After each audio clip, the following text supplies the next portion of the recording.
Bagley. Here. Harding. Johnson. Yes. Melton. Palermo. Here. Rowe. Here. Mr. President. Here. Please rise, and we're going to do things a little bit differently today, in that we're going to start off with remarks and then do the pledge after that.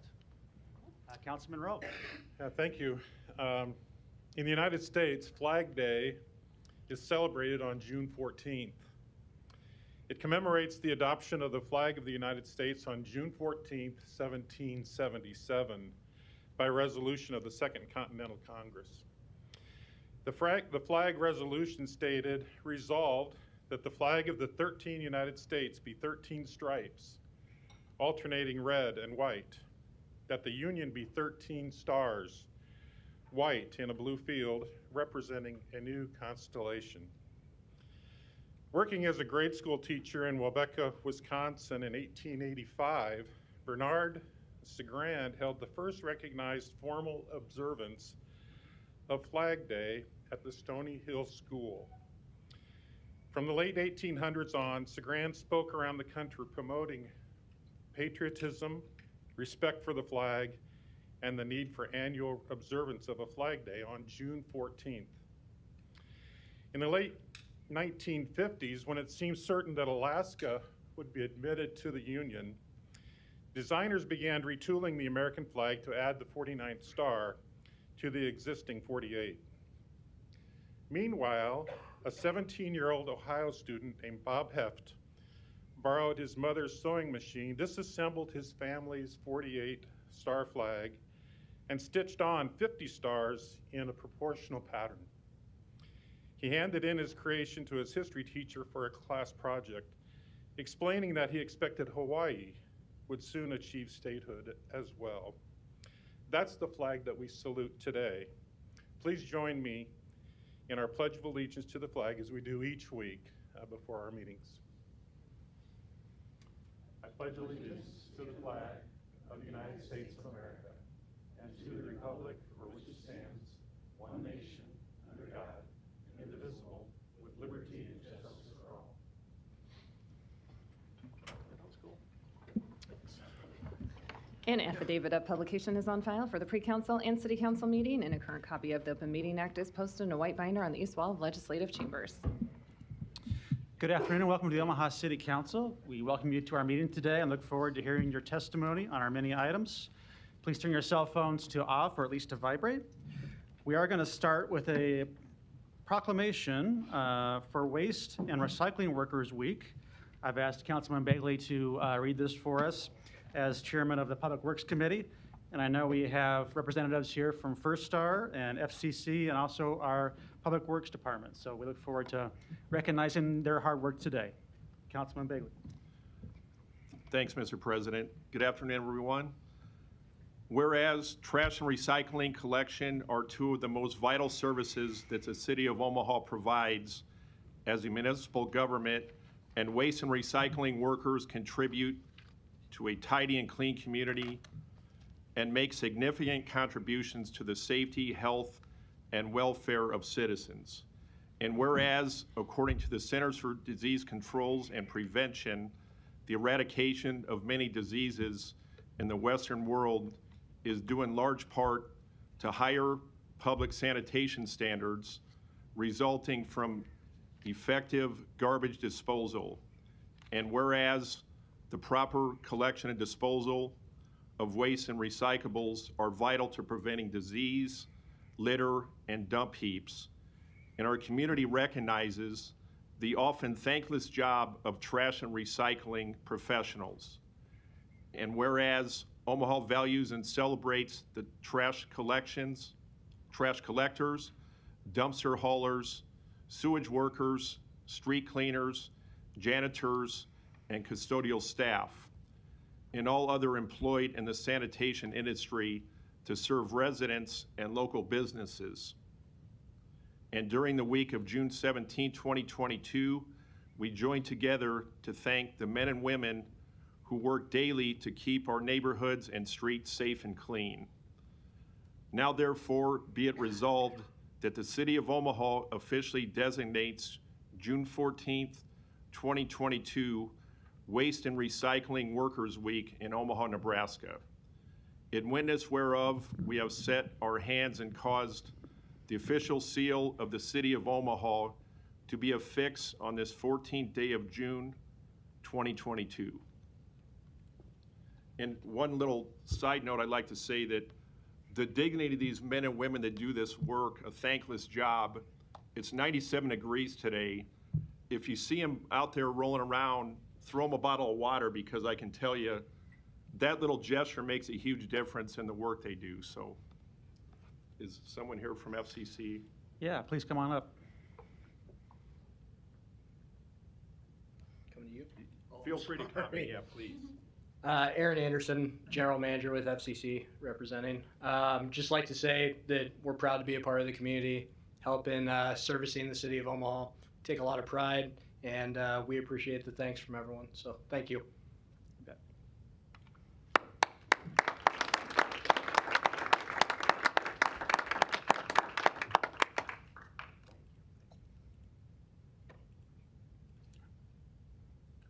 Go ahead. Jim Key, Public Works Department. In addition to FCC and the hard work they do, we've also got First Star Fiber here. They are the city's contracted recycling processor. And so all of those things that the residents are putting into their green bins to go be another product and have another life, they're the folks that are sorting through that material and getting it to end markets so that it does have that second life. And so I'd like to introduce one of them, or have one of them come up and also get some accolades. Except for, I think you still said green bins. I think it's carts now, right? It is carts. I've been with the city a while. Of course I have that, huh? Go ahead. Mike Bachman, First Star Fiber. I'd like to thank the FCC staff for bringing us the material in timely, good fashion. The City of Omaha citizens for doing a much better job of recycling and getting the proper things in their bins, and everybody else for their efforts to keeping things out of the landfill. I'd also like to recognize our staff at First Star Fiber, who do a thankless job of getting things sorted and out the door. So, yeah. Thank you. Also a difficult job on a hot day like today. Councilman Harding, you're recognized. Begley also said this, but I think it bears repeating. It's very fitting that we're making this proclamation today, especially because of the high temperatures over the last couple days and extreme conditions that these people work under. So seriously, if you see someone out there, put a bottle of water, bottle of Gatorade, something like that out there, it would be much appreciated. Thank you. Mr. Begley. Thanks, Mr. President. I did take a tour of First Star last summer after I got on the council, and the work those folks do standing and sorting out, so when people recycle, it's an amazing operation that you guys have there. And please give my best to the workers there on it. It's a tough job they do every day, and the citizens of Omaha appreciate that because it helps our planet and keep everything clean in the city. So please thank them for me. Thanks. Thanks, everybody. Thanks for being here. Madam Clerk. Items 6 and 7 can be considered together for Serenity Estates, Replat 1, located southwest of Skyline Drive and Stanford Circle. Planning Board and Planning Department recommend approval. Item 6, a resolution to approve the final plat. Item 7, a resolution to approve the amendment to the subdivision agreement. Public hearing and vote on items 6 and 7 is today. Proponents, please. Hi, my name is Andrew Coster with Thompson, Drusen, and Dorner, the civil engineer on the project. I'm just here to answer any questions if you have any. Okay. And your address, too? 10836 Old Mill Road, Omaha 68154. Great. Thank you. Any other proponents today? Seeing none, any opponents? Public hearing's closed. Second. Roll call. Bagley. Harding. Johnson. Melton. Palermo. Rowe. Mr. President. Yes. Items 6 and 7 are approved, 7-0. Items 8 through 11 can be considered together for Hamilton Village, located northwest of 41st Avenue and Hamilton Street. Planning Board and Planning Department recommend approval. Item 8, an ordinance to rezone this property from GC District to R8 District. Item 9, an ordinance to approve a PUR overlay district. Item 10, a resolution to approve the final plat. Item 11, a resolution to approve the subdivision agreement. Public hearing and vote on items 8, 9, 10, and 11 are today. Proponents, please. Andrew Reck, 14503 Grover Street, Omaha 68144, with the representative of the owner with the Feuchald Civil Engineering Firm, here to answer any questions. Thank you. Any other proponents today? Seeing none, any opponents? Public hearing is closed. Mr. Stewart, opponent?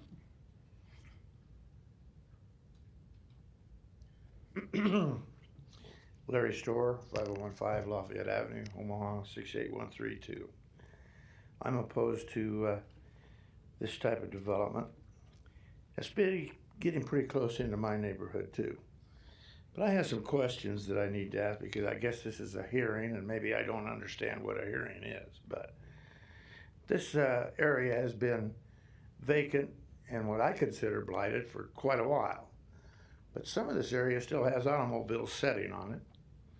There's a couple of houses back behind one of the old car dealerships that used to be a filling station that appear to be still occupied because they're city-owned trash cans in the yard.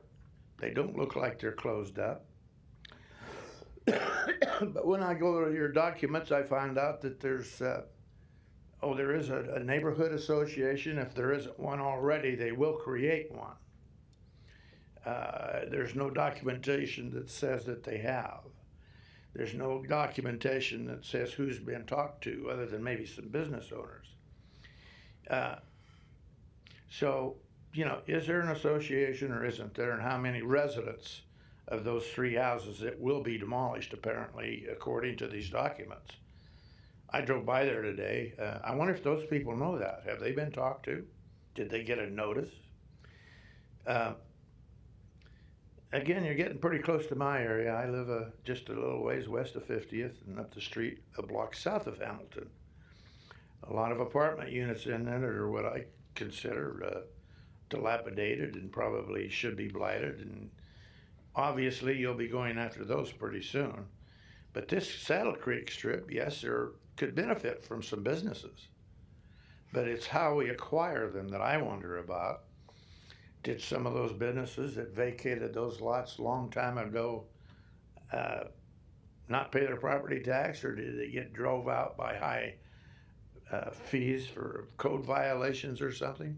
Used to be a big auto dealer there. There might still be some auto dealer. There's a bunch of cars on the other side of the street where the street goes that way from Hamilton. Used to be a labor organization. Not very far up the street is a church that was a bowling alley. But that street that goes that way west and north is I guess your aim. But also in those documents I find 3 or 4 different names associated with it. JD Property Management was one of them. I understand this is probably going to be a senior living facility. I might not have to move real far possibly, but maybe it won't be affordable. How did these lots become so vacant, and why did they sit vacant for so long? How did the company acquire it? Was it through real estate purchase, or was it through the land bank maybe? Lots of questions that haven't been answered. One second, please.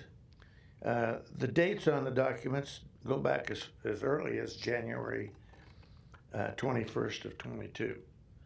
So it's not just that it was not decided. It has been decided.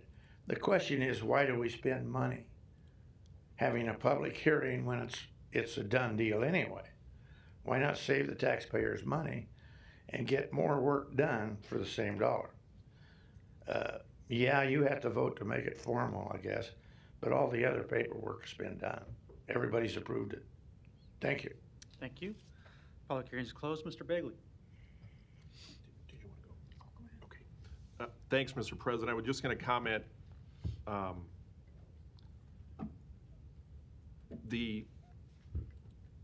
Sorry, what number are we on, just so I'm clear? 8 through 11. Okay, thanks. I want to make sure. So the Papillon RD, in partnership with the city and philanthropic organizations and others, this is a great project for that, although it's not my district, but I know the investment, over $2 million of Papillon RD's made with partnerships on that Beltline Trail. So this will be a good complement to that area just north of Cathedral where I grew up. A lot of work's been put into that, so I want to commend the NRD for that, but this, again, project, I'll be glad to support this going forward. Thank you. Thank you. Ms. Johnson, is your light on? Yes. Yes, go ahead. Thank you. Mr. Rick, if you could step up to the mic. Yep. Have a few questions for you, basically to redress some of the questions that were asked previously. Do you have any idea the number of homes that were demolished in that area?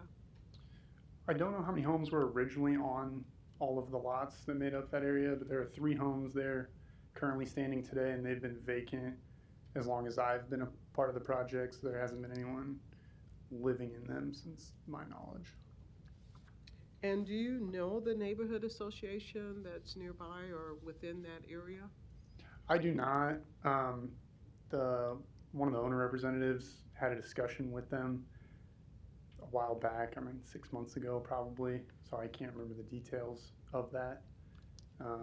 But they did have a brief discussion, and I'm not sure if the subdivision agreement is also maybe what he was referring to with the development of the Hamilton Village Homeowners or Owners Association. But So did you do any outreach to the area in terms of the current residents there to let them know about the development at all? I did not personally, but I believe the owners did reach out. Okay. When it's convenient for you, can you forward that information to me just so that I have information on that to answer any pushback should I get some from the residents there? Yes. Do you have any idea what happened to the businesses that were there before you recognized the area as an opportunity to develop? I do not. As I said, I joined as the civil engineer sometime at the end of last year. And, don't have, the owner would have knowledge, but I just don't know what were those businesses and what happened to them. All right, thank you so much. Thank you. And Mr. Fanslow, would you be able to answer the questions regarding how the properties were acquired, the 3 lots that we talked about, and then perhaps what happened to the businesses that were there prior to this development? Sure.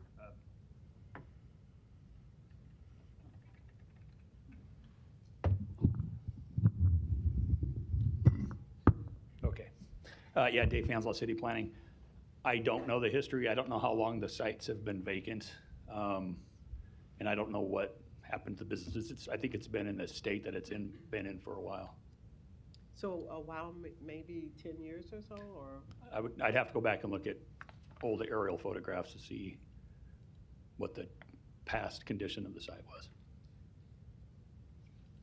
All right, thank you so much. I'm going to move that. Obviously, the area is very much needed in terms of filling up the area up in terms of economic growth and everything for North Omaha, more importantly, the city of Omaha. So I'm going to go ahead and recommend and make a motion to approve this. Second. Roll call. Bagley. Aye. Harding. Yes. Johnson. Yes. Melton. Yes. Palermo. Yes. Rowe. Mr. President. Yes. Motion passed 7-0. Item 12, to consider a Class C liquor license for Wyndham Omaha Hotel located at 655 North 108th Avenue. Public hearing on vote on number 12 is today. We have the applicant by Zoom, Alexis Eli. We'll get you off mute here in a second.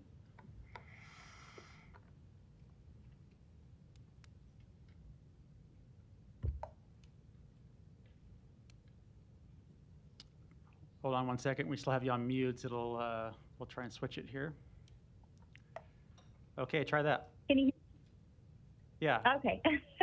Hi, my name is Alexis Ely. Address is 655 North 108th Avenue, Omaha, Nebraska 68154. Thank you. I'm just here to answer questions. Yes. Thank you. Any other proponents on number 12 today? Seeing none, any opponents? Public hearing's closed. Roll call. Bagley. Aye. Harding. Johnson. Melton. Palermo. Rowe. Mr. President. Yes. Item 12 is approved, 7-0. Item 13, to consider a Class B liquor license for Family Dollar Store 32888, located at 4310 Ames Avenue, A's Communication in opposition. Public hearing and vote on number 13 is today. We also have this applicant by Zoom, Jonathan Crumley. We'll get you off mute here in a second. Okay, try that. Hello. Hi. Name and address? Yes, Jonathan Crumley, 1600 Parkwood Circle, Suite 200. That's Atlanta, Georgia, 30039. Here to answer any questions on the application. Great, thanks. Any other proponents today on number 13? Seeing none, any opponents? Public hearing's closed. Ms. Johnson, you're recognized. Yes, thank you, Mr. President. Mr. Crumley, can you give me some information regarding your outreach to the neighborhood at this location? We followed the procedures and posted the notice, and I believe that in this application process, there's a mailing that's required, but we followed all of the processes that we have done for this and other applications. So in terms of going beyond that scope and letting folks know that there's going to be a new business, you did nothing? No, it's an no, we have, I do not believe we did any specific outreach related to this application, no. What hours can you tell me the hours of operation of your store? Yes, I believe this store is from 10 a.m. to 10 p.m., 7 days a week. And what type of liquor will you be selling? It would be beer only for off-premises consumption.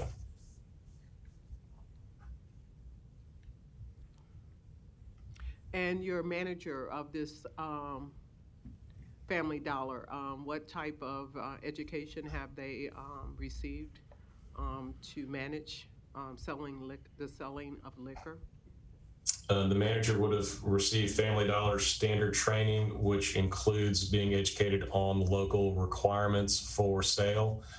We have a robust enforcement program that includes a zero tolerance policy for failure to comply. We card every purchase. We do not sell to any visibly intoxicated patrons. And we train each both register operator and management staff on all the requirements. For the 2-year period from 2019 to 2021, the company has has a fairly good record nationwide, have less than 0.04% violations compared to the number of stores that have been permitted to sell off-premises beer and wine. Okay, and what type of security will you provide at this location? I do not know what type of security is provided. I do know they have security cameras in the store, front doors, cash registers, receiving and stockroom areas.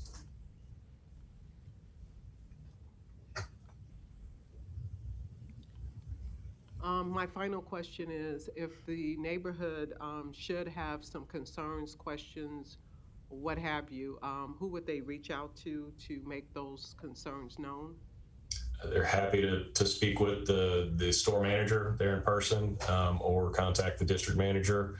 If anybody on your staff or at the city has specific questions, we've given you contact information for both our staff as well as the national staff for Family Dollar based in Chesapeake, Virginia. Thank you. I move that we go ahead and approve this license.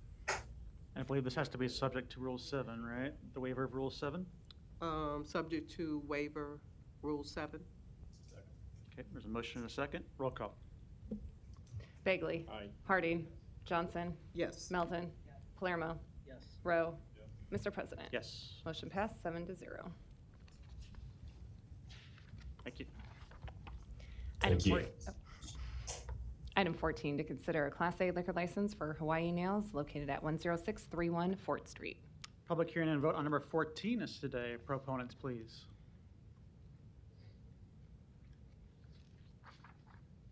Number 14? Yeah, come on down. And then just your name and address for the record there. One Foster, the owner at Hawaii Nails. And your address. Which the location is at 10631 4th Street. Thank you. My name's Craig Foster. This is my wife. I'm here to help translate if there was any questions she didn't understand. Okay, same address. She's the individual owner, but I'm still here to help. Great, thank you. Any other proponents that want to speak today? Seeing none, any opponents? Public hearing's closed. Motion and a second, roll call. Bagley. Harding. Johnson. Melton. Palermo. Rowe. Mr. President. Yes. Item 14 is approved, 7-0. Thanks. Item 15, to consider a liquor license addition application for Mega Saver located at 8409 West Center Road to add a storage area. Public hearing and vote on number 15 is today. We have the applicant by Zoom, Lola Kalikova. Good afternoon. My name is Lola Halikava. The address is 202 South 73rd Street, Omaha, Nebraska 68114. Store address is 8409 West Center Road, Omaha, Nebraska as well. We're here to requesting the liquor license for the addition that was built out for the existing building. The existing building already has the liquor license. This is just the addition where we will keep our storage and back stock. Great, thank you. Any other proponents today? Seeing none, any opponents? Public hearing's closed. Motion approved. Motion and a second, roll call. Bagley. Harding. Johnson. Melton. Palermo. Rowe. Mr. President. Yes. Item 15 is approved, 7-0. Thank you. Consent agenda. Any member of the City Council may cause any item placed on the consent agenda to be removed. Items removed from the consent agenda shall be taken up by the City Council immediately following the consent agenda in the order in which they were removed, unless otherwise provided by the City Council Rules of Order. The public hearing on agenda items 16 through 19 were held on June 7th. Roll call. Bagley. Harding. Johnson. Melton. Palermo. Rowe. Mr. President. Yes. Motion passed, 7-0. The public hearings on agenda items number 20 through 44 are today. If you wish to address the City Council regarding these items, please come to the microphone, indicate the agenda item number you wish to address, identify yourself by name, address, who you represent, and if you are a proponent or an opponent. And I will note that we have 3 library board appointments in this section of the agenda, number 38, 39, and 40. And we do have those candidates by Zoom today, should council members have any questions. Anyone on these items? Seeing none, public hearings are closed.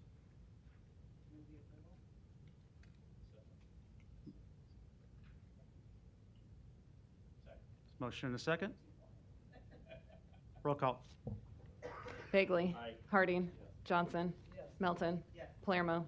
Rowe. Mr. President. Yes. Motion passed, 7-0.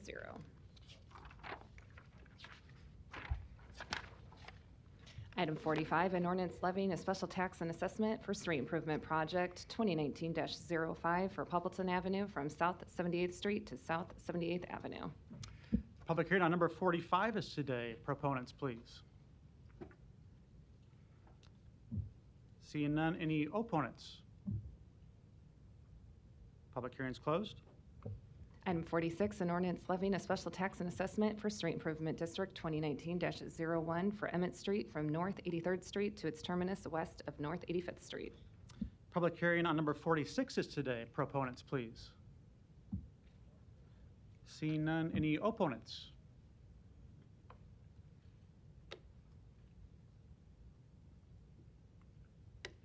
Hello, my name is is Brent Melsker. I live at 3402 North 83rd Street. I appeared before you as the Board of Equalization meeting. So I'd just like to officially go on the record that I'm still opposed to this assessment on corner lot properties. I've heard that there might be something in the works, but I don't know if anything's officially going to be announced or there's going to be an amendment to this assessment today. Okay. I'll call you back up in a second. Okay. Any other opponents that want to speak today on number 46? Okay, I don't see any. I'll close public hearing, but Brent, I'll have you come back up. So this particular SID is in my district in the Keystone area, and we have the next 4 or 5 items are all SIDs of similar nature.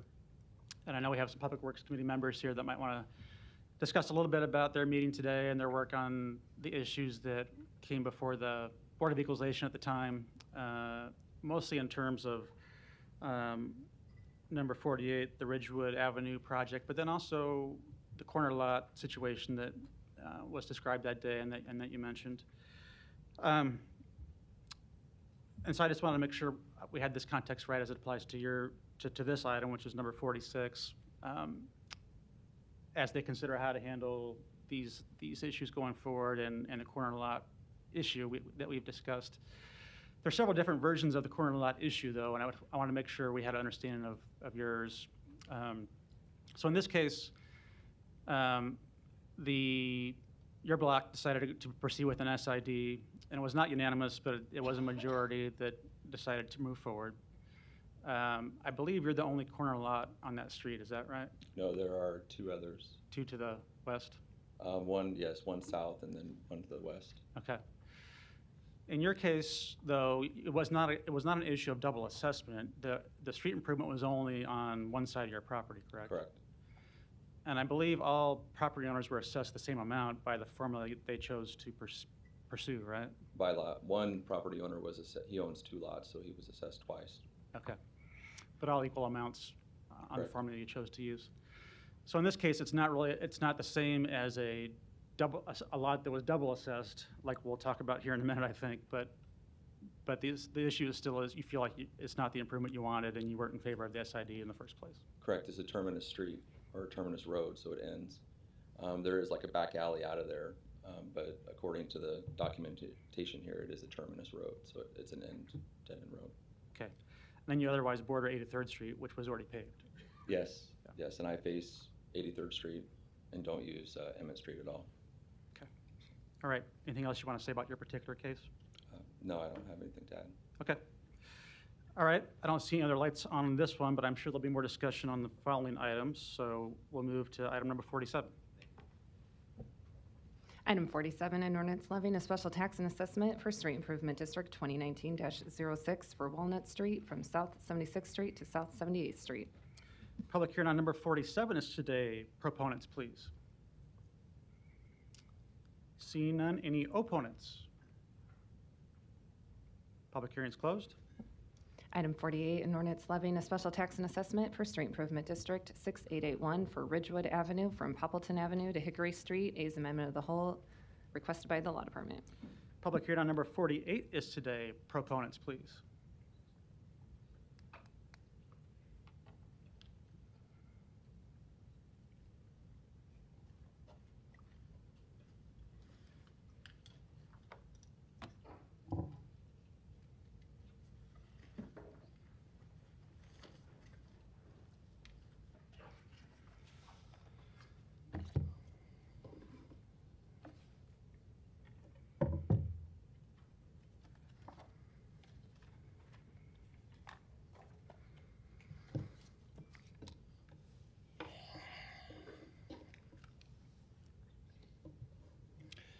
Sure, it's hot out there. It's nice to be in this air conditioning. It's nice to have some evidence that we were heard the last time we were here talking to you guys. My name is Ryan Palmer, 1326 Ridgewood Avenue. I'm a proponent for these amendments, and if the assessment gets adequate adjustment, I'd be a proponent for assessing the property owners to pay for their fair share of the street. I apologize I didn't send out the email that I sent earlier this morning to you like last week when I sent the rest of the emails, but my grandfather passed away on Tuesday and it's been a heck of a week. And if I lose my composure, I'm sorry. I really haven't done anything except deal with that. He was one of my best friends, and it's really been weighing on me and my time. And here it is Tuesday. We've got to deal with this, and you're all expecting me to show up and be here to represent the SID. I was the guy who went around in the beginning and said, we got to do something about this. I talked all the 21 owners, property owners into committing to the project, and their main stipulation was, yeah, but the city and the public's got to pay for the drainage. I said, well, we're working on that. We've got a lot of things working in our favor. We have some council members who are supportive of us and empathetic, and we just need our opportunity to explain our case and show the difference in cost for us and the others, and I think they'll make it work out. I can talk pretty fast when I have to, but everybody knew we needed to fix that street, and the city apparently needed our help to get it done because it hadn't been done for decades, and there were open ditches on both sides. It was like a sandcastle every time it rained. There was tons of maintenance just to maintain the sandcastle that was rebuilt after every heavy downpour. I came here personally when we formed the SID, and I said, quote, this drainage system deserves serious consideration in this process. When I came down and we were trying to decide what the cost share was, this was exactly when the new policy was being introduced. And we had all the information that we could share. I made a very convincing and thorough, lengthy case that we deserved additional cost share. Mr. Jerem was under the impression at that time that we would have another opportunity to come down and present our case for additional cost share. And everyone that was on the council at that time agreed that that was an important part of the integrity of the policy, is that we could present our case for exceptional circumstances. We wanted 75-25 split at the time, and that is what would have brought it down to comparable per linear foot costs to the property owners for the rest of, compared to the rest of the SIDs that were under construction.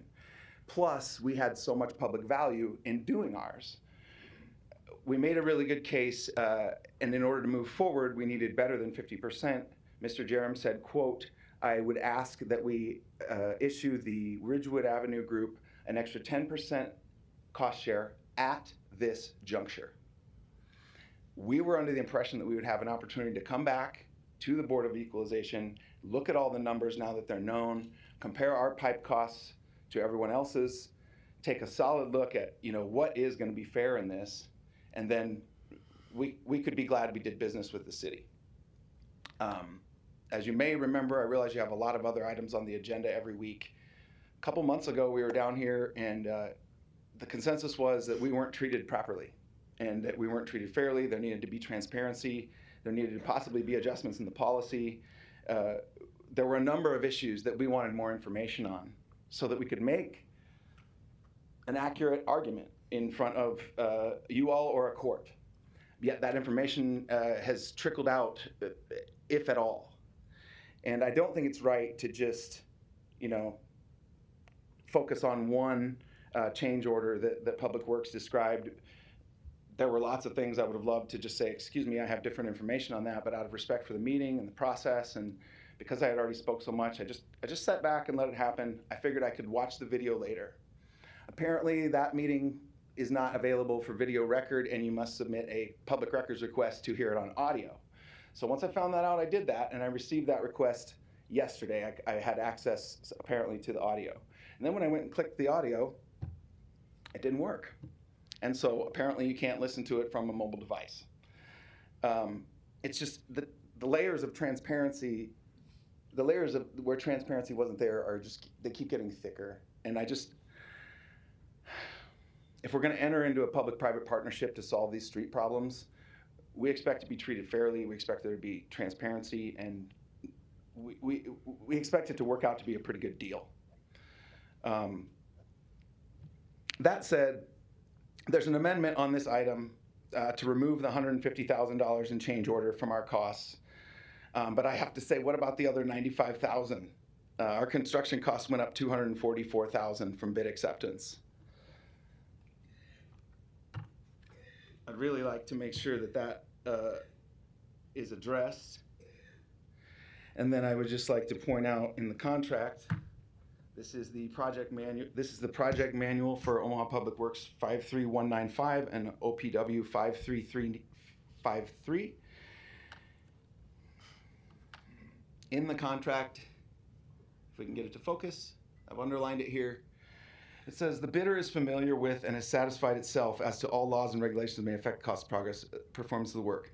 Bidder has carefully studied all reports of explorations and tests of subsurface conditions at or adjacent to the site and all drawings of physical conditions relating to existing surface or subsurface structures.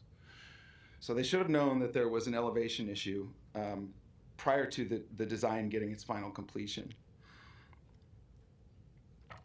It was supposed to take 18 months to 4 years to finish our project, and it took over 6 years. And the level of communication we received in the beginning was adequate. It was thorough, and we were getting answers so that we continued to move forward. And then when problems started to happen on the project, we pretty much got a door hanger once in a while, but there was no back and forth like we didn't get the answers that we were asking. We asked questions in October of 2020. We asked them again. We asked some of the similar questions January 21st, and it's just like we're being ignored. And I realize you have lots of other stuff going on, but this street is right in front of our house, and it's all we have to think about. I've been paying attention the whole time, and they've been looking to me for answers, and I've been assuring them, hey, the council is the ones that are going to decide. And they are good people. We have a good council working for us. They do good work. I watch them every week. You got to have faith. You got to keep moving forward. Let's do this, you know? So I definitely would like to find out about this other $95,000. We need to somehow compensate the property owners for the unnecessary hardship that was involved with that change order and the others.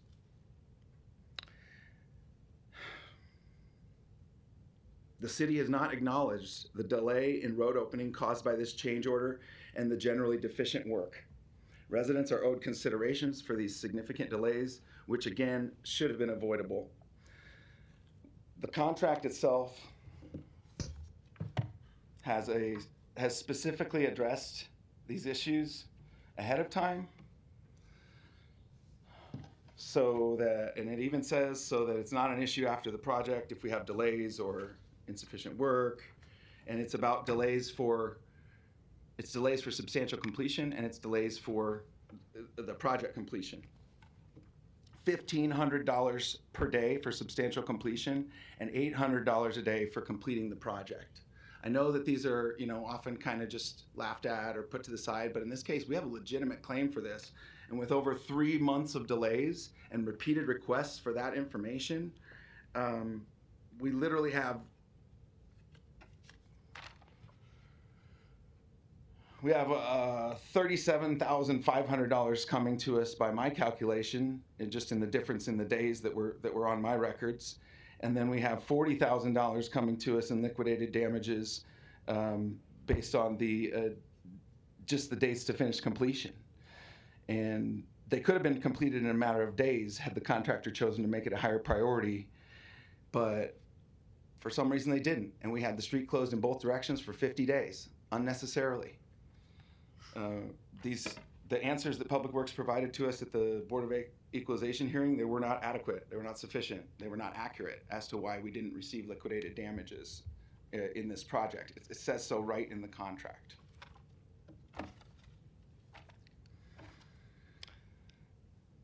We have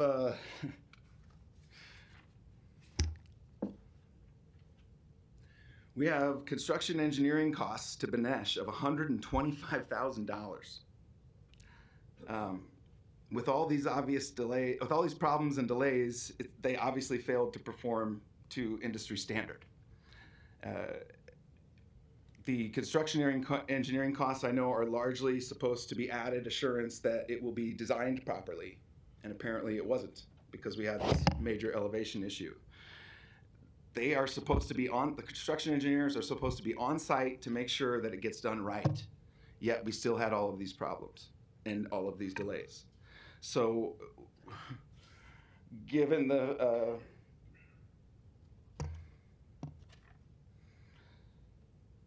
it gives rise to question our liability for engineering and inspection costs, which also increased with these change orders.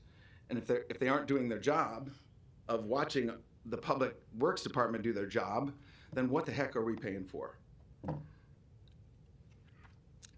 Fourth item is the cost of the drainage system should not be put on the adjacent property owners.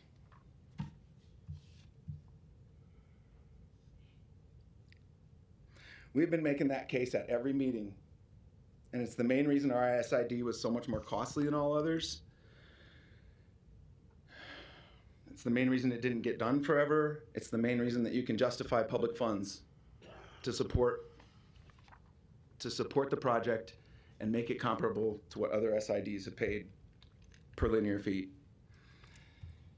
If you're not familiar with topography, each of these red lines shows an elevation decrease of 10 feet. Our SID is inside this outline right here. That's the property that's actually adjacent to these two blocks of Ridgewood Avenue. This is Woolworth. This is 84th Street. This is Pacific Street. Everywhere inside of this blue area, through simple gravity and math, is coming through the drainage system that was put into our street. When a drainage system like this is needed, it's usually spread out over all of the lots in the entire subdivision, which usually might cover like 80 acres. In this case, the area covers 78.25 acres. So normally, we would be assessed there's 125 lots that benefit from this drainage system, 125, and our SID is 21. So in a normal, spreading out the costs of a huge concrete drainage system that the public needs just to drive on the street, we would receive 1/125th of the cost of that drainage system. Yet we're being expected to cover 1/121st. So that's a 600% increase in what is normally assessed to the adjacent property owners with a drainage system that's this large. And so I just wanted to show you that because the magnitude of how we are being exploited in this is unacceptable. It's mind-boggling when you look at the numbers. And you guys need to know this so that you can make a decision that you can stand up behind and be proud of and make it lasting so that other SIDs can say, well, that's what you did there. And if they can't make the same arguments, you don't have to pay them. You don't have to give them the extra money. But this cost of this drainage system, that's the rub. That's the thing that's costing more than all the other SIDs. That's the thing where these change orders were needed. That's the things that really shouldn't be included in SIDs, at least not when they're this big. And that was the impression that we got all along, is that we would have a chance to, once all the numbers were known, you would be able to say if it was fair or not. Our pipe costs, according to the final estimate, which it's probably gone up quite a bit since now, but each of these items comes from this document that is the official Schedule A from the bid of $1.1 million, $1.15 million is what the total project was supposed to cost. And the pipe cost in that alone is $400,000. I challenge you to show us any SID that's paid anywhere close to that amount of money for the drainage system, especially one that has as much public benefit as ours does, and there really was no choice. You guys were going to be getting calls and probably a lawsuit from somebody getting injured on that road if we hadn't fixed it. So this was supposed to be a win-win situation. And the neighbors I've talked to, not all of them could get off work again to come down here, but it's something needs to be done right, because none of us really have a good taste in our mouth about this, even after your amendment to try to, compensate for the $150,000 change order. Okay. So to summarize your discussion, you're a proponent because you're supportive of the amendment, but you wish further action based on the points you just made. Correct, and it appears that this is the only venue where that is discussion can take place, because we've made multiple requests for a good faith discussion with Public Works over the last year and a half, and they've been ignored. Okay. So I have three more points that I'd like to make sure to get on the record, and then I'd be happy to come back up. I've got an entire box of information. I don't think anyone's been paying attention to this SID as closely as I have, so I would encourage you, if there's gray area, you don't understand, be glad to come back up. I'll keep it as concise as I can, but this is the only time we have. This is the only opportunity for us to make our case. and we've been waiting for it for 6 years. So I hope you'll have the patience and Yeah. allow us that so that we can come to a successful resolution. 3 more points, then we'll have some discussion. Most importantly, this system was underbuilt for the water that it takes on. According to our friend's assessment, who has engineering credibility, it takes a 96-inch pipe to require the 10-year.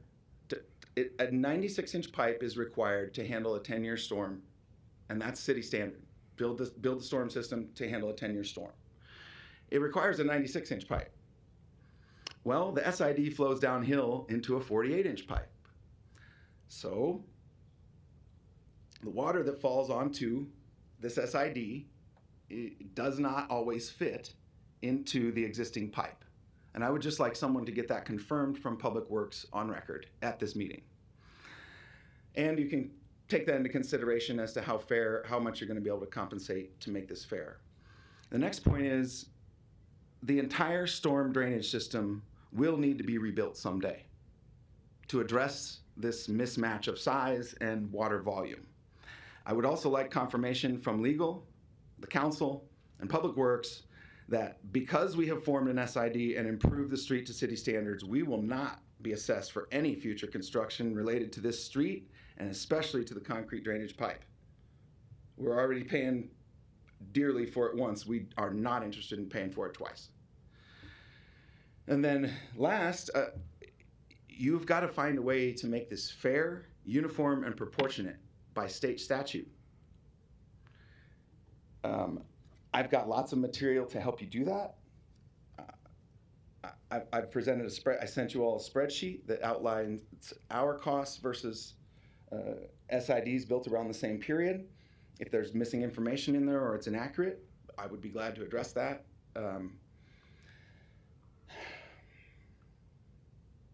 This is it. This is your chance. This is where you make or break our SID, you make or break the policy, and you make or break the public opinion about getting involved with SIDs.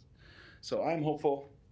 I think that our council is empowered and willing to make this right now that all of this information has come to light, and we still have lots of questions for Public Works. Okay, thank you. And sorry for your loss. Thank you, sir. Other proponents today on number 48.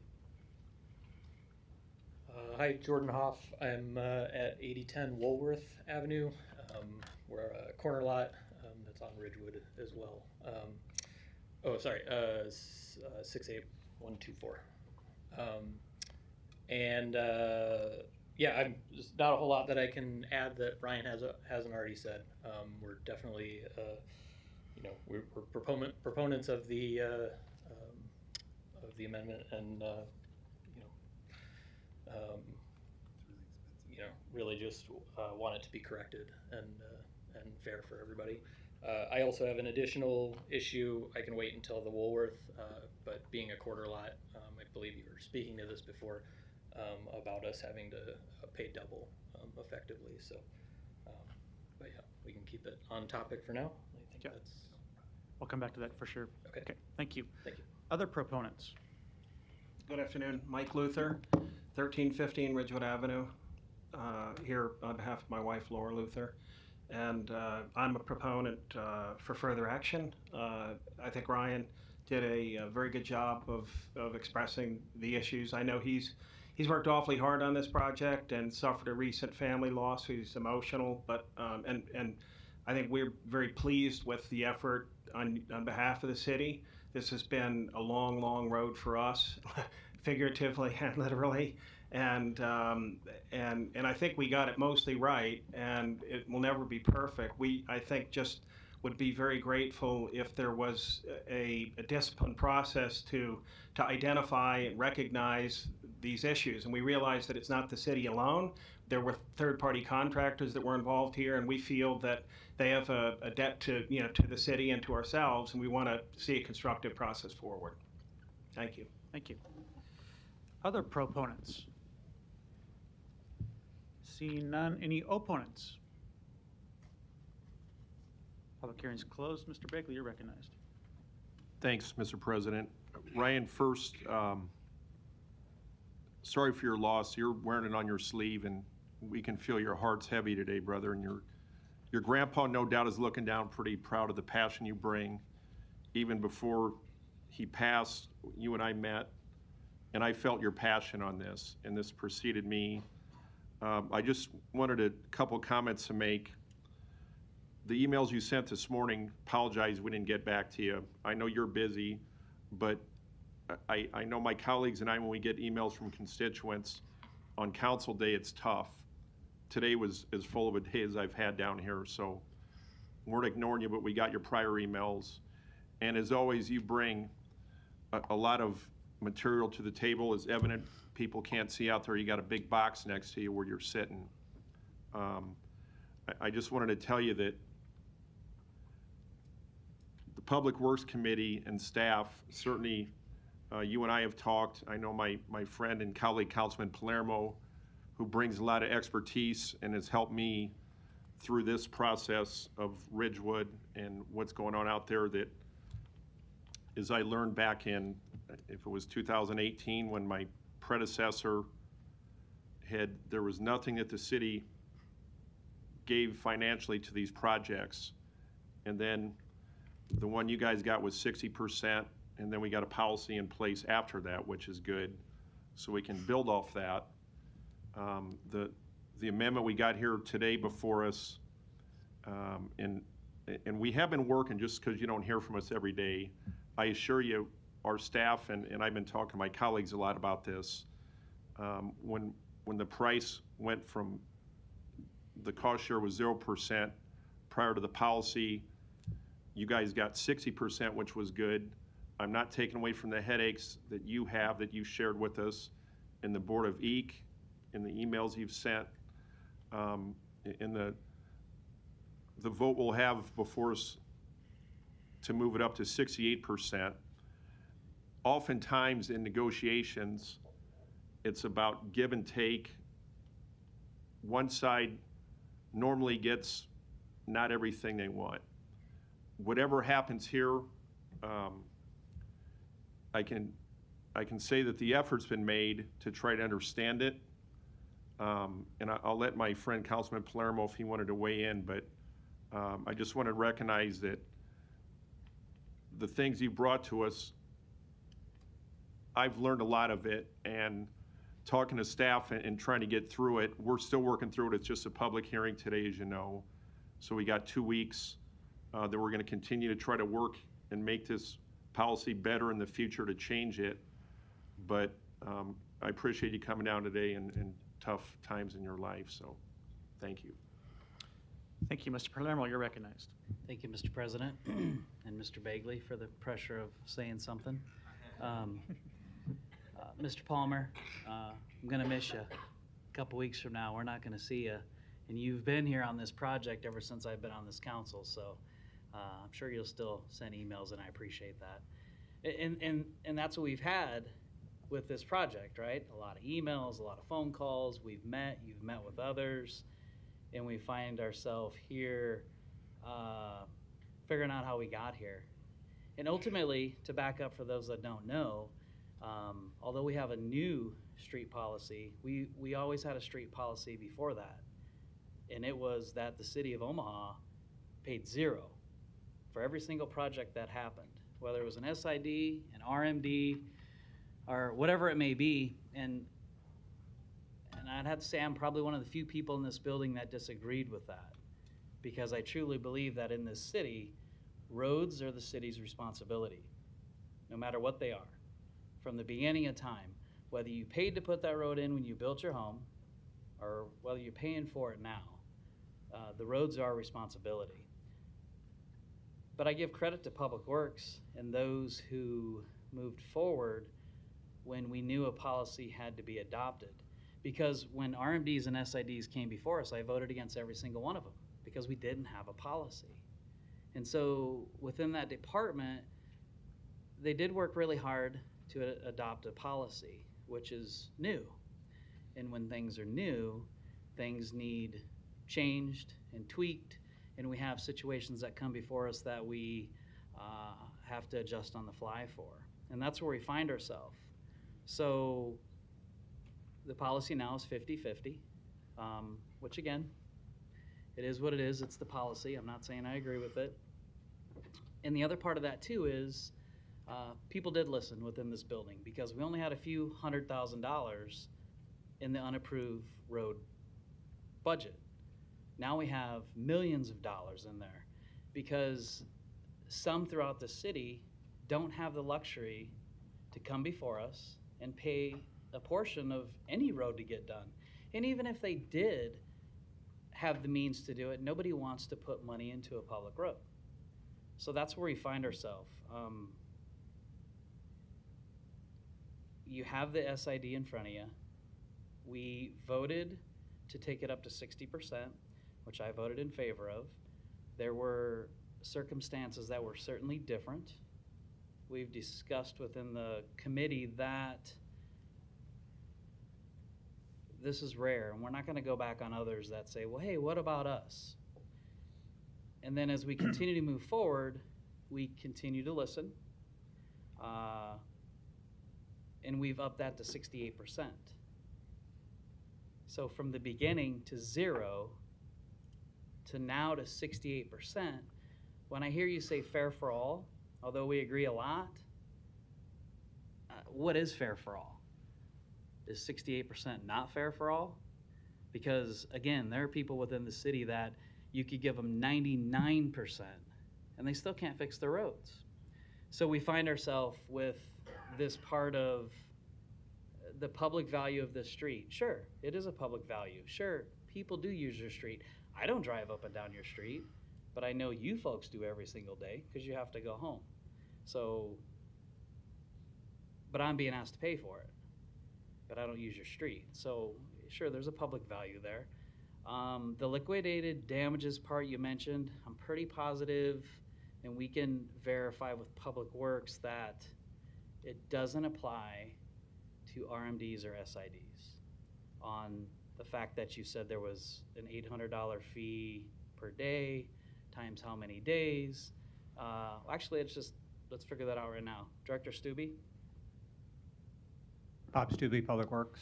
would this be for you or Heather Tippy Pierce on this question? Well, when we talk about liquidated damages, typically it's not applicable on all projects. I don't recall if this particular one had LDs on it, but if Heather knows that, obviously we can provide that information before you vote on the 28th also. Okay, and it is public comment, but here comes Heather, so we'll ask her. I want to be clear on some of these that we've heard today. Heather Tippy Pierce, Public Works. From what I understand, based on the notes from the previous construction engineer, liquidated damages were not assessed to this project because the contractor was allowed to demobilize within the days that were provided through contract and change orders. So since their work was substantial enough to be demobilized, they did not apply liquidated damages. Sorry, I have a bit of a head cold, so I'm doing my best. No, you're doing great. Help me out with this. The terminology on a percentage of a project that is completed, and from that point on, there can be no damages. What do we call that? So, in this case, the majority of the liquidated damages rested on substantial completion, and that's when we allow the contractor to demobilize, leave the site, pending review from the department. And so what I understand from the previous construction engineer's notes is that the contractor did complete an acceptable level of work within the days allowed to substantial completion, and therefore liquidated damages were not assessed. Okay, thank you. So back to the SID in front of us. We also asked, how did we get to this situation? I have to imagine the houses along this corridor are 50, 60 years old, which means that unapproved road has been unapproved for that long. And we know that people throughout the city, and I've said it numerous times before, some people like to live on unapproved roads. It slows people down, it keeps people off of them. In some instances, when there's a school or that sort of thing, there's no way to stay off it. So I find myself asking, how did we get to this point? Was it when we decided to stop taking care of unapproved roads? Because what we used to do when there was leftover asphalt is we would come along these unapproved areas, and those workers within the district certainly knew where to take this leftover material that we paid for as a city, and instead of wasting it by taking it back to their yard at the end of the day, they would put it in the road. It wasn't a permanent fix, and patch, quilt, whatever you want to call it. I know it made people happy, because a lot of times we had people stand right here at this podium and tell us, well, you used to come by every once in a while, but now we find ourselves in this spot. But there, again, are people in the city that don't have that option, and we don't provide that service anymore. So if you're not going to have an RMD or an SID, your other option is to pulverize it a couple times a year, which we do our best to do that. So did we cause the city of Omaha? Did we cause this road to deteriorate into the situation we found it in before it was turned into an SID? I don't know, because that's what's going to weigh on me.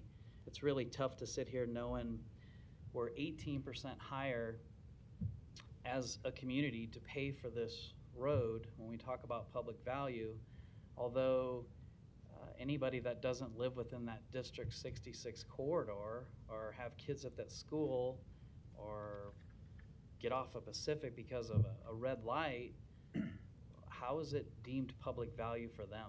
They're not going to use this road. And that's where I'm at. So I'm stuck from the fact that it used to be 0, now it's 50, we voted on 60, now we're at 68, which I really was kind of working with some of my colleagues behind the scenes to say, hey, these people are right along here. There was some unforeseen circumstances. I'm not going to get into the drainage part. I'm not going to get into the pipe costs. But it seemed like there was a little bit extra that should have been awarded, knowing when we say awarded that somebody is paying for this, and it's all of us in this room if you live within the city of Omaha. See, Danny, you had to call me out. Now I just won't stop. So that's where I find myself. I know this is public hearing today. We'll certainly be voting on this in a couple weeks. We still have a lot of questions too, Mr. Palmer, that we'll be working on over the next couple of weeks. And to be honest, as I sit here today, I don't know where I'm at, so I'll leave it at that. Thank you, Mr. President. Thank you. And I would just add, I think the amendment of the whole does indicate some movement on this issue, given its unique history and its unique challenges. I want to come back to the corner lot issue here in a minute, but there was, I think, the two main questions Mr. Palmer wanted to answer on the record that I think we can do sufficiently today. So, Mr. Stubbe or Ms. Tippy Pierce, should this sewer would not need to be upgraded again in the future? At least we do not anticipate that being a need. Would that be a correct statement? Bob Stubbe, Public Works. Yeah, anything that went in the ground as part of this project obviously should be capable of having a pretty significant life. So yes. It's not foreseen if it need to be upgraded again. So correct. That's a correct statement. And then I believe I'm correct in saying no further assessments would come to this block because it is now considered a city street and up to code, and so therefore the city maintains these projects going forward. Yes, right? So yeah, that's correct. So anytime a property owner or property owners pay for improving a street, that cost that is borne by them, the city takes over full responsibility from that point forward. And I think that is one major incentive to pursuing a street improvement district is just that. I'd like to engage you on that corner lot issue if you want to come back up. I guess my first question to you is, would you rather engage on it here or on the next item? Is it this? I presume this was done first, and so the next one is where you got double assessed, right? That's correct. Yep. Okay. So why don't I'll call you back up on that one. How's that? Sure. Okay. All right. I don't see any further lights on number 48. And the public hearing was closed. Yes, Mr. Palmer, we'll give you one more comment here. Thank you for your kind words and for making it seem like it's been worth my time, or it might be worth my time to do this. I'm a real estate agent. I deal with farms, and I feel like I'm working for a $120,000 commission. I got to split 21 different ways. So I also, just to note, I have the smallest frontage of anyone in this SID. And I've worked the hardest on it because it needs to be done. And I'm willing to pay more than what my fair share would be because it needs to be done. And I would just ask you guys to try to get to something where you feel like if you were the property owner, you'd feel like you were treated fairly. Because you start talking about percentages and, well, 68% is more than 50%. Well, it's okay. But if you want to talk about what's fair for all, Mr. Palermo, the best comparison for what's fair for all is what did it cost each property owner per linear foot of frontage? Is my street that much different than the street up the hill? And why would I need to have double that cost? And I'm not saying that the whole entire city uses the street like Dodge Street, but I'm also saying public uses our street a heck of a lot more than all the other SIDs. That's the point. I think that 68%. Let's be brief too, if you would, because I want to get to the next item too. Yeah, you're talking about the 68%, but that's disingenuous, claiming that the residents are getting a 68% cost share. The assessment that's suggested by the city right now is equivalent to a 59% cost share of our initial total project estimate. So we thought we were getting 40%, but we're actually paying 60% of the number that we were granted 40% on. And I would just encourage you to look at, the council voted 5-2 that day that we needed additional cost share. Not 60% is good enough for the whole project. It was like, we know they need help. This is how much we should give them today. There's not going to be another opportunity for us to go through it. And I would just point out, if our SID is not applicable for liquidated damages and SIDs, then why would it be on the contract?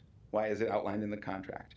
And I'd like you to know we started asking for details about liquidated damages in October of 2019.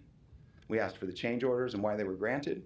We sent multiple emails, and essentially we still don't know why were the extensions to substantial completion and project completion granted, for what reasons, and then what was this other $94,000 of construction changes? If we were compensated for the $150,000 change order, the fact pattern suggests that we have reason to question the other $94,000 in construction increases as well. But there's just this like. Okay, we got that point, I think. Anyway, I also, Mr. Palermo, I respect you so much. I love what you do on the council, and you represent the people so much. In this case, if you're not going to get into the pipe costs, we need some more time. Why wouldn't you get into the pipe costs? That's the thing. That's the main thing. You take those pipe costs out of our SID thing, you never saw me. I would never even be here. So take a hard look at that. How does our pipe costs really stack up to other SIDs? And let's find something that's fair. Okay, thank you. Next item, please. Item 49, an ordinance levying a special tax and assessment for Street Improvement District 6883 for Woolworth Avenue from South 80th Street to Ridgewood Avenue. Public hearing on number 49 is today. Proponents, please. Hi, once again, Jordan Hoff, 8010 Woolworth Avenue, Omaha, Nebraska, 68124, as a proponent. Thank you. I'll engage you here in a second. Yep. Any other proponents on number 49? Ryan Palmer, 1326 Ridgewood Avenue. I think he got screwed. He's paying a lot more than he thought he was going to have to pay. I tried to tell him we'd work it out. We thought we were going to get a significant cost share on Woolworth too, and so I really feel bad for them. They just bought their house, and all of a sudden they're paying like twice as much as they thought. Okay. Any other proponents on number 49? Seeing none, any opponents? Public hearing's closed. If you would come back to the microphone, I wanted to talk to you about your corner lot scenario. Just your name and address again for the record. Yep, Jordan Hoff, 8010 Woolworth Avenue, 68124. Okay.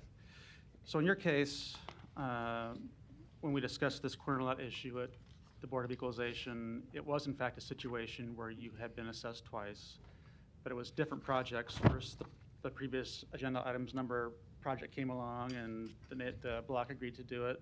I presume you were also a proponent of that at the time? Yep. And then this other one came along on the other side of your property with the same process and did it, which you also supported, I presume. But then came along with its own costs, and so a pretty major assessment to one property in that mix. Yep. And if it matters, both were started prior to us moving in. Okay, both prior to you being there? Yep. So you were not part of the election process then? Right at the tail end of it. So the SIDs were formed, and so we had a little bit of involvement in some of the decision making. But okay. Yeah. And aware of them when you bought your property, I presume?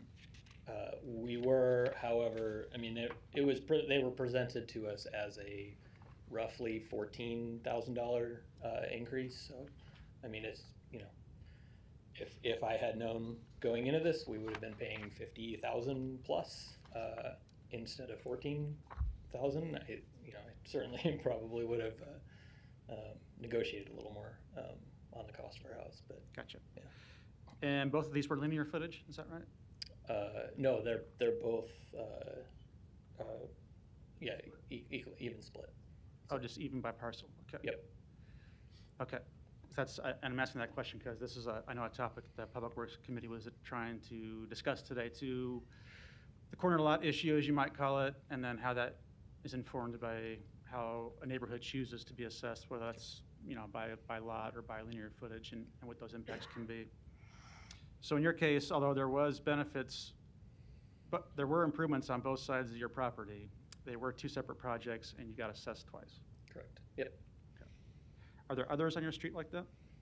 Yeah, our neighbor to the south, Joe McCartney, she falls under the same situation. So, okay. Yeah, she's elderly, widowed, has people coming to her house regularly to take care of her. So. Okay.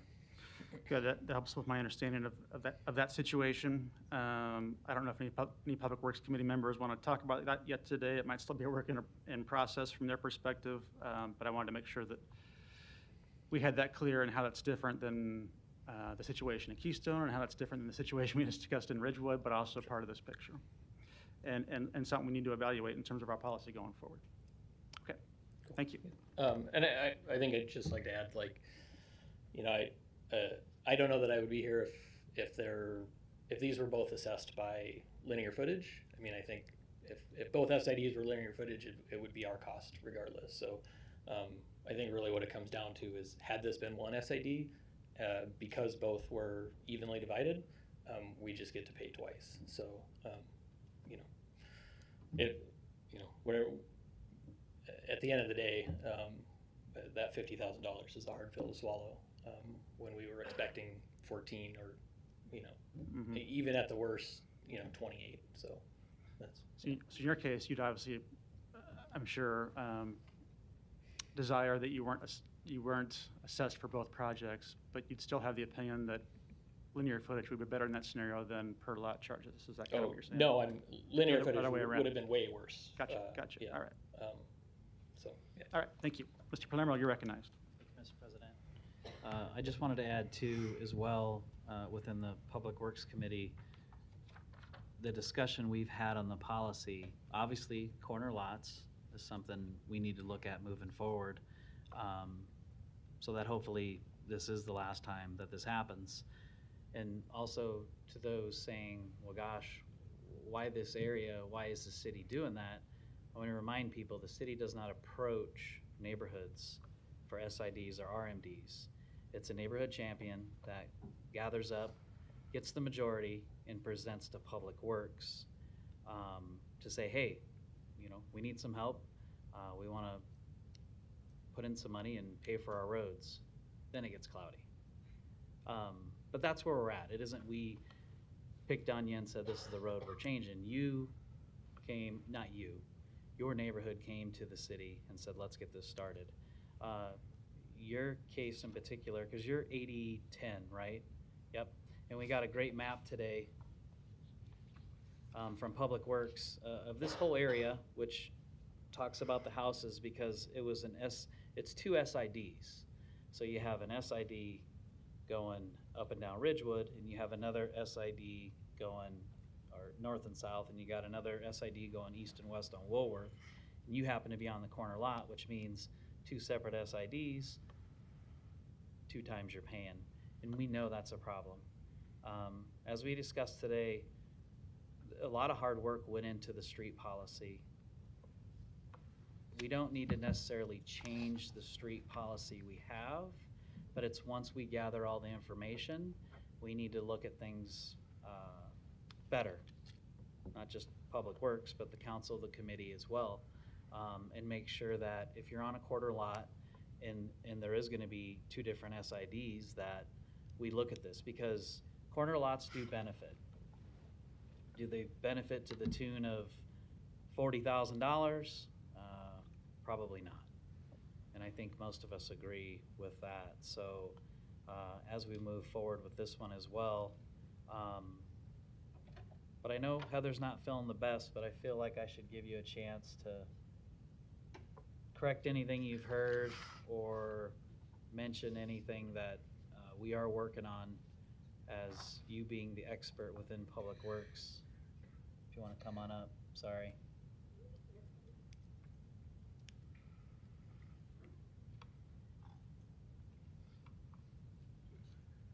Heather Tippy Pierce, Public Works.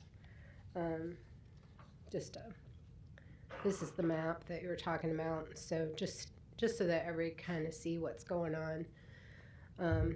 SID 6881, that's Ridgewood, covers these 2 blocks here. 6883 is just this portion of Woolworth. So, Mr. Hoff, you said you were 8010, right? Yep. So this is the property here. That is, because they were formed separately as separate districts, are looking at potentially 2 assessments. I think those are all factual statements. It's corner lots have been an issue since this process began, because the statutes, my understanding, very broadly define benefit and what is conveyed to a property by access to an improvement. These corner lots have been included in these districts. And so that's where we are today, is that based on the even split model that both of these districts have, Mr. Hoff and his neighbor to the south are receiving those 2 recommended assessments. Yeah, thank you. Okay. Thank you, Mr. President. Mr. Bagley, you're recognized. Thanks, Mr. President. I'll wrap up and be brief on this. Again, we are working through that in our committee on the corner lot issue. It's something we're trying to address, and we're still working on it. So I do appreciate you taking the time, Jordan, to come down today. But we are putting the time and effort in. Government can be a good thing if it works in the process in which it is now, and that's what we're doing. So, and we hear you. I mean, it might not bat 1,000 when we do it, but your voices are heard and the efforts are being made. So, again, appreciate you guys coming down today. Thanks. Thank you. Next item.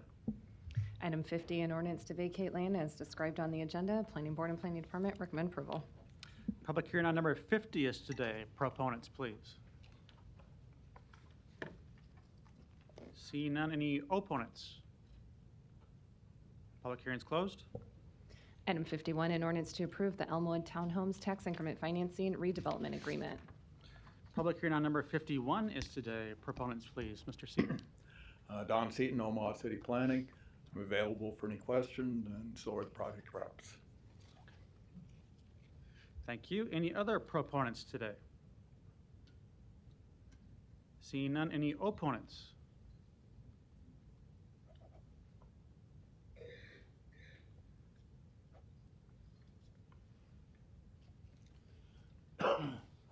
Larry Storer, 5015 Lafayette Avenue, Omaha 68132.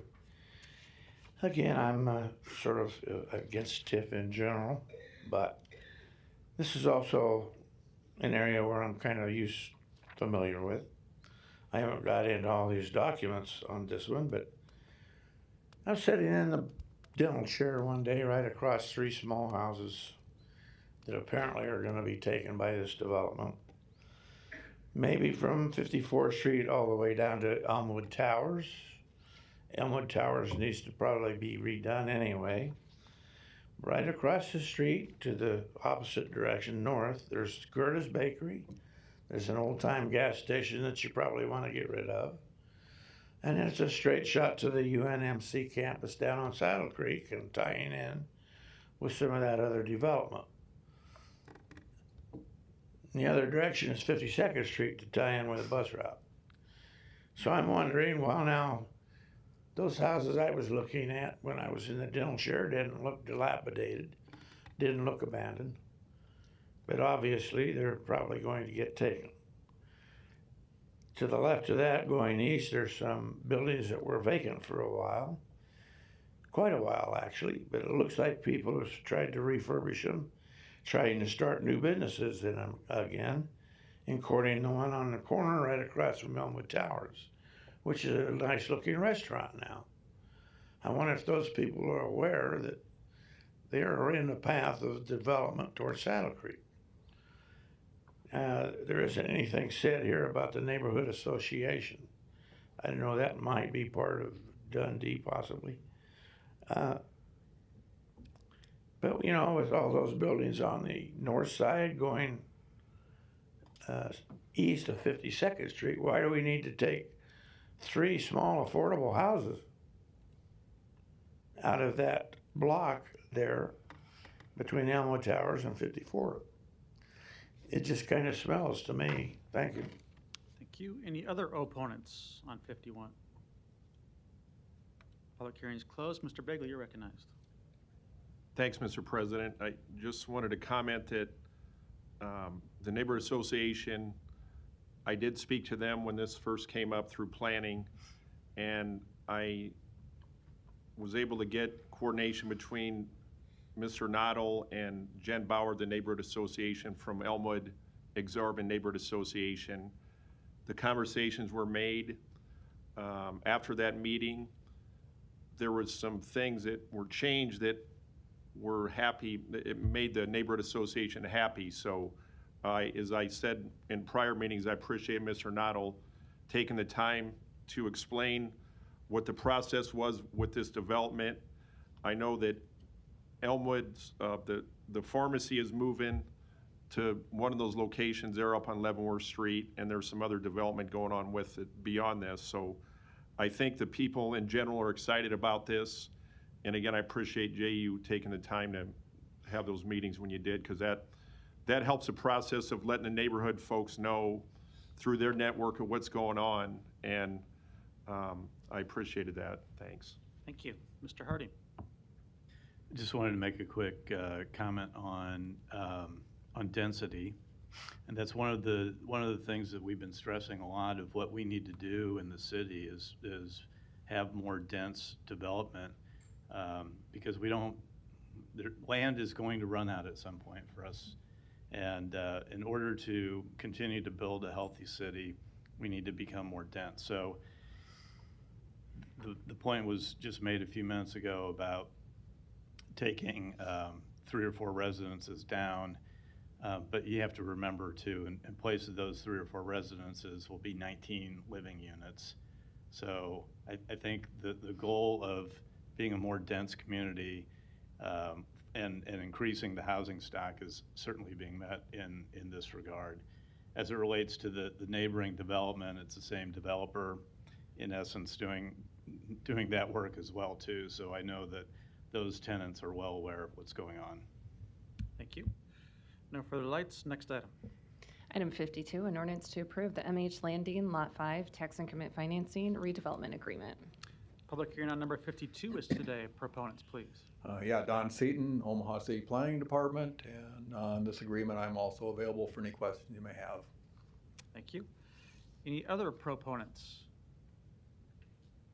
Seeing none. Any opponents? Public hearing is closed. Item 53, an ordinance to approve the Shirley Tyree Theater Tax Increment Financing Redevelopment Agreement. Public hearing on number 53 is today. We have the proponent, Mr. Seaton, and we also have the proponent by Zoom, who will do next. All right, Don Seaton, Omaha City Planning. If you have any questions, I'm available. Thank you. And now we have Michael Sands. Michael Sands, 1700 Farnham Street, on behalf of the applicant. Also happy to answer any questions you might have. Thank you. Any other proponents today? Seeing none, any opponents? Oh, come on down. Proponent? Okay. Yes.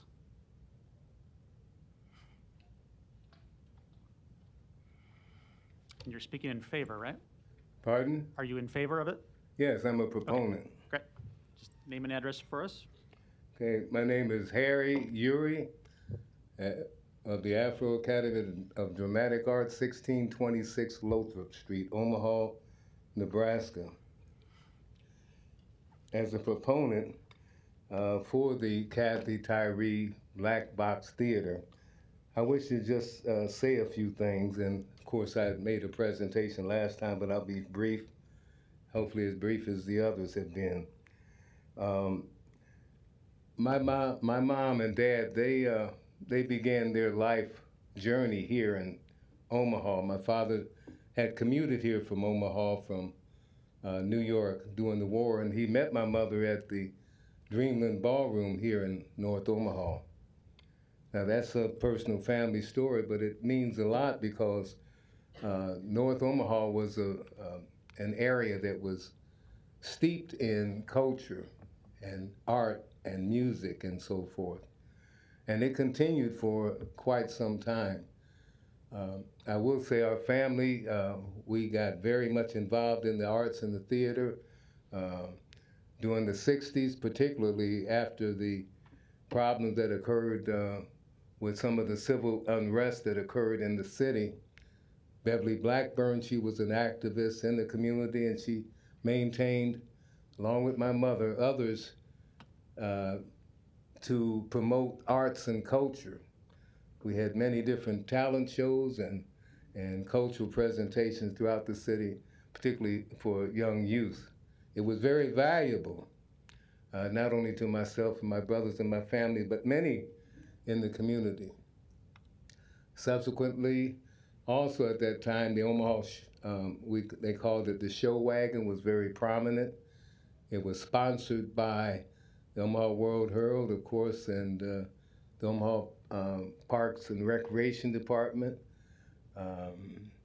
One of the, well, I can't think of his name right now, I won't, but nonetheless, it did provide a good outlet. My brothers and I, we competed in that, and we were very often winners in that competitive competition. To move forward, from that we decided in the summer of 1969 to establish and create the first black theater in Omaha.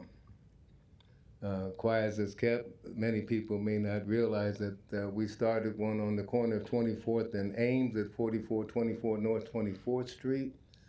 We produced many significant theatrical performances, had workshops in various areas, some of which included John Beasley, who had also, in many regards, started there, along with Kathy Tyree. She was involved with some of the arts program. We later moved to another location on the southwest corner of 30th and Izzard, 1001 North 30th Street. We continued. A church was removed there. It was under Our Savior's Lutheran Church. We continued with many outstanding arts and cultural events and activity, not only in the area of dramatic art, but music, fine art, African dance, creative writing, and photography. I'm only saying this because it's important. And this was a vision that we had many, many years ago. And we approached the city at certain times and other philanthropists for funding. It never came about.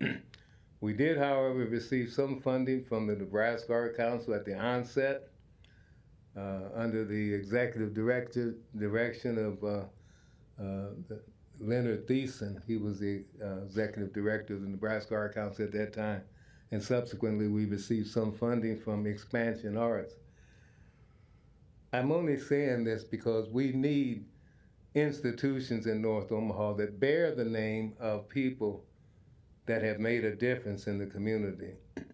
And certainly Kathy Tyree is one of those persons.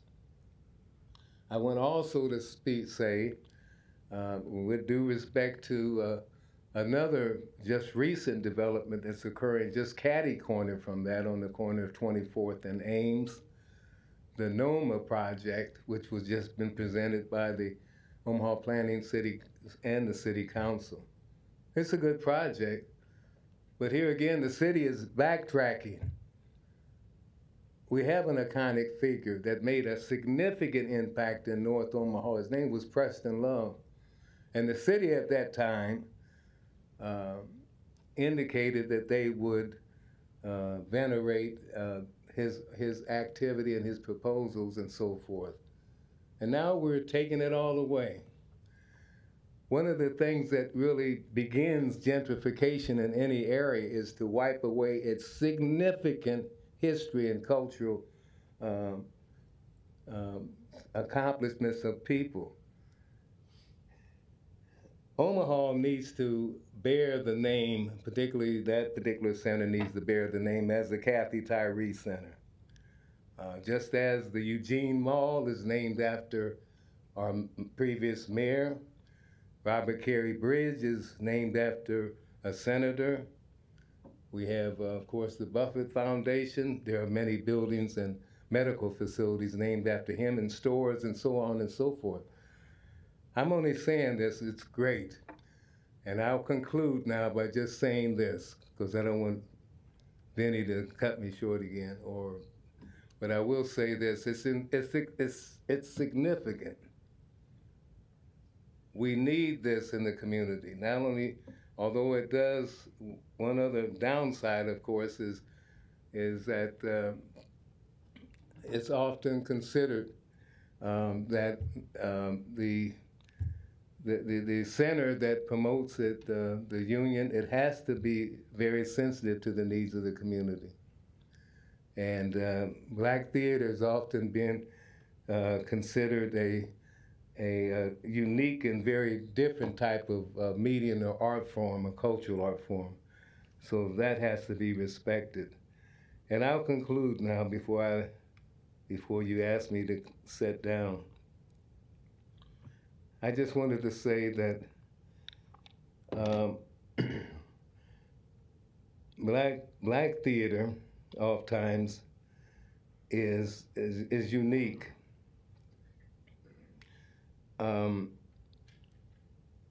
It cannot be constrained from delivering the more culturally mindful, positive, artistic presentations that elevate the creative, historic, and more beneficial contemporary cultural consciousness that is much needed by many of the young people in the community and adults as well. They need that. By all means, the truth, by our need to tell our black experience in America and the truth about the remaining mental and psychological vestiges of adverse slavery and historical and contemporary racism in America during the past as well as to the future. Black theater is and always has been a peculiar and unique theatrical genre and performance presentation art form. Unlike many of the European and often Caucasian theatrical and music performances, black theater is often caustic. It's provocative, sometimes bitter, angry, challenging, humorously satirical, but always mindful. Its performances often recreates sometimes harsh, stark, and unapologetic realities of black families and communities that are often full of energy, tension, humor, emotion. challenge, fear, courage, spirit, growth, reason, and redemption. And Black theater is resplendently cathartic. It's not always light, rosy, and nice like a dancing bowl of cherries. Black theater is strong, culturally historical, and emphasizes and embraces the historical and contemporary cultural, spiritual enlightenment. It can be entertaining, but only by its own design or by either its own interpretational intent, total comprehensive purpose, illuminating theme, or by its visionary purpose or the accidental outcomes of its created byproducts. I'm glad as well, I know the community needs the Kathy Tyree Theater. It's very much needed in North Omaha. I sincerely encourage you as city council members to vote positively for the endorsement and the acceptance of this long-awaited and needed program in North Omaha. Thank you so much. Thank you. Look forward to seeing a performance there. We'll move to opponents now. Seeing no opponents. Let me move over here. Seeing no opponents. Public hearing is closed. Item 54, an ordinance to approve an agreement with the Elkhorn Public Schools for one associate school resource officer and a marked police cruiser. The public hearing on agenda item 54 begins at this time. Come on down. Proponents, please. Yes, sir. Charles Ott, Omaha Police Department. I'm a lieutenant with the Neighborhood Services Unit. I'm here oversee the school resource officers, here to answer any questions. Okay, thank you. Are there any other proponents? Seeing none, are there any opponents? Last call, seeing none, public hearing is closed. Item 55, an ordinance to transfer $5,961,163 in the wage adjustment account to city departments. Public hearing on agenda item 55 begins at this time. Proponents? Seeing none. Opponents? None. Public hearing is closed. Item 56, an ordinance to establish a Class B flammable liquids storage district number B-211 at 7500 Mercy Road for Bergen Mercy Hospital. The public hearing on agenda item 56 begins at this time. Proponents? Seeing none. Opponents? Seeing none. Public hearing is closed. Item 57, an ordinance to approve a redevelopment agreement for the redevelopment of various properties within the Saddle Creek District with the city's commitment to reimburse expenses for sewer relocation up to $3.5 million. Start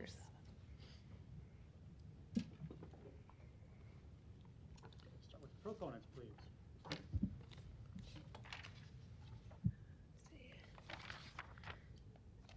Council President, members of the council, Jessica Thomas, 10250, here on behalf of the developer. Today, as you can see up on the board, we've got a proposed phased development of the area surrounding Saddle Creek and Harrison. As you can see right here, this development is intended to be a 6-phase project. I've recently joined this project, and since I've been on board with this project, I've had the luxury of hearing a lot of history and a lot of stories behind a number of sites here. And as was mentioned earlier, the real intention of this project is to bring density. You know, as mentioned before, Omaha is reaching a peak in which the availability of land out west is becoming smaller and smaller, and this is a perfect opportunity for a site that is currently industrial, open, old former car lot to become something new, something vibrant. The developer has had a number of meetings with the associations. This project they've been working on this project for the last 2 years with the city and in close contact with the mayor's office, council members, and really trying to move this project forward. What you see encompassed in the agreement is an agreement on behalf of the city to contribute $3.5 million to the relocation of a sewer. So I'll walk you through that briefly here. And as you can see, Saddle Creek currently runs this direction heading northwest. The intention would be for that to be closed off and then to redirect all the traffic heading north on Northwest Radial and then Hamilton. As it stands today, there is a large sewer line that runs through that property. In order to develop the site, we need to move that sewer line. The intent would be to run that sewer line along Hamilton and down Northwest Radial. Also within the project there is an intention to form a BID. The BID is intended to help redevelop this site and enhance the corridor that you can see running from Northwest Radial all the way up to the Peanut. The classics that everybody knows and loves in this area are intended to stay. You know, everyone knows the Homie, Sergeant Pfeffer, Saddle Creek. Those sites are intended to stay and will be around for the project. The developer, as mentioned before, has worked closely with the associations. And the first phase of the project is this one right here on the northwest corner of Northwest Radial and Hamilton. It's intended to be a 160-unit multifamily project. The developer is here to answer any questions, and I'm here as well. Thank you. Thank you. Other proponents? Josh Hannum, 1410 North Saddle Creek Road. I'm the lead developer on this project, and I'm here to answer any questions. Thank you. Other proponents? Ms. Brink? Megan Brink, 1709 North 50th Street. I'm with the Metcalf Harrison Neighborhood Association, and we are supportive of this project. Josh, or the developer, has engaged with the neighborhood for several years on this project, and we would love to see the old car lot turned into something a little bit more beautiful in the neighborhood, and for it to be more walkable and usable for the neighborhood. And obviously, with the rising housing costs and the need to bring in additional units to Omaha, we are supportive with that as well. So, thank you. Other proponents today? Seeing none, any opponents?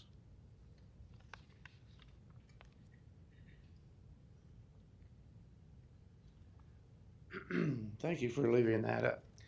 Larry Storr, 5015 Lafayette Avenue, Omaha, 68132. Once again, we're awful close to my property. I don't have time to knock on everybody's door. I don't know, I didn't hear anything about a new neighborhood association. Apparently this is connected with the other one that's down the street on Saddle Creek. And it's gonna go northwest, right up towards Benson. Has are you taking out the roundabout? How about the people a little bit further northwest and up in the expensive housing? Are they gonna enjoy all the additional traffic, car traffic? How about people over more towards me on 50th between Hamilton and Cummings Street? Are we gonna like all the additional traffic on narrow streets? It doesn't take too much to enlarge that map to see it going from Maple all the way to Dodge Street, 72nd Street, all the way to Saddle Creek, and then south towards Leavenworth. It's all part of this big overall master plan, which is maybe okay. I'm just saying that maybe there's not enough transparency about all this. I know this area is not extremely pretty, but I do have a question as to why we're doing this instead of the refurbishing all of the apartments to the east or to the south there that need refurbishing. But we probably don't want to touch it because that's probably associated with the immigrant community and the people coming over with United Nations funds. We need a place for them. And if we leave them there long enough, then we'll have to tear that down too. Only 3 blocks from my house now. A little short hop, skip, and jump to the west. And I believe we're on that boundary of the opportunity zone or something they call it. I don't remember now, but sublighted, blighted. And then you come in and maybe find code violations, chase people out so place is vacant for a while. Yeah, there are some businesses in here that probably will benefit, but maybe they won't. Maybe they'll get chased out too. Thank you. Thank you. Any other opponents today? Seeing none, we'll close the public hearing. This is in my district, so I do want to address this just a little bit. And I've worked on this, or wanted to see this happen for about 10 years, I would say. So I'm pleased to have engaged in the process with Mr. Hannum and also the Neighborhood Association and Ms. Brink. And I want to thank council members for delaying this item a few weeks ago so that we could have a large meeting with the Neighborhood Association, which we did. And there was great turnout and positive engagement in what we're trying to accomplish here, because this is one of our great neighborhood business districts that's got all the character of a Dundee, of a Benson, of a Blackstone, the other great examples we have and that we've seen work throughout the city. It just needs some reinvestment in its public infrastructure to make it successful long-term and to improve and build upon its current character, but make it better for pedestrians and bicyclists and the businesses that are currently there. And as was noted, we have some great businesses here that are also in favor of this project. Sergeant Peffer's, The Homey, Janisex, a lot of great examples. A rather new addition, Saddle Creek Breakfast Club, which is hugely popular. And so the neighborhood's looking for these amenities where they can walk to them and have it be part of their neighborhood and have it be successful long-term. And so what we have before us today and that we would vote upon in 2 weeks is a conceptual document in this redevelopment agreement on these items that, as was noted, conceives of a new apartment project on Zone 1 there, Zone 1 and 2 on this map, that currently is a vacant used car lot and has been vacant for quite some time. And I can tell you, I get lots of calls from the neighborhood about issues we've had there. And so they're excited to see that change and have that be improved. And that is somewhat the linchpin, I think, to the rest of what we're trying to accomplish here, which is the city's commitment for $300,000 to begin the streetscape, Northwest Radial to the Peanut, and yes, the Peanut would stay, to do things like landscaping, increase the parking, make the sidewalks better, connect what is otherwise one of our most important bike paths to the east there, the Happy Hollow path, bike path that many use to get downtown across Hamilton Street and across a pedestrian bridge there that we're thankful for, but that could also use some reinvestment and some improvement too, to connect to the neighborhoods to the east, which do include not just my district, but districts 2 and 3 as well. So a lot of great potential here, I think, that everyone is excited about. The document also conceives of the creation of a business improvement district to take care of these improvements and help fund them once we would do them, just like we've done in Benson and Dundee, and I think would be important to attracting additional private and philanthropic investment, and I think that is an interest here, like it was in those other districts. So by the city moving forward with this plan and creating some initial investment itself, I think we're going to see some great results for the neighborhood long term. There are some recent issues we still need to resolve regarding the floodplain. As some of you may have read in the World Herald today, there are some new flood maps being discussed by the NRD and FEMA that impact our entire community, and that I would encourage our planning committee to address with Mr. Fanslaw in coming months to see how that does or could impact future development in our city, including how some streets may be considered waterways, even though they're already paved and are not a waterway, and might impact development going forward. So that might be a challenge we need to overcome in this area, it being Saddle Creek, but I'm sure and I'm confident we can. And there's many more processes and steps to this vision, which is the apartment project itself that would have to come back to the city council on with its own details. And then, of course, the BID process itself, and certainly the streetscape process, all those things would have to come back to the city council to make this happen in the next 6 to 12 months. But I can tell you all those things are underway. So I'm very excited about it and positive about it, and positive that this is going to be a welcoming community for everyone, including those that currently live there, and including those ones that live in the apartments just to the south that were referenced. So this is for everyone, and it's well overdue and could, I think, lead to long-term success in this area.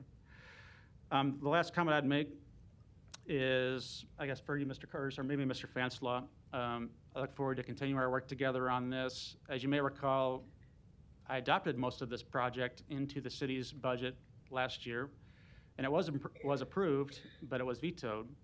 But I'm pleased to see it come back with this type of structure around it, and we're all moving together on the same page, so I look forward to doing that with you.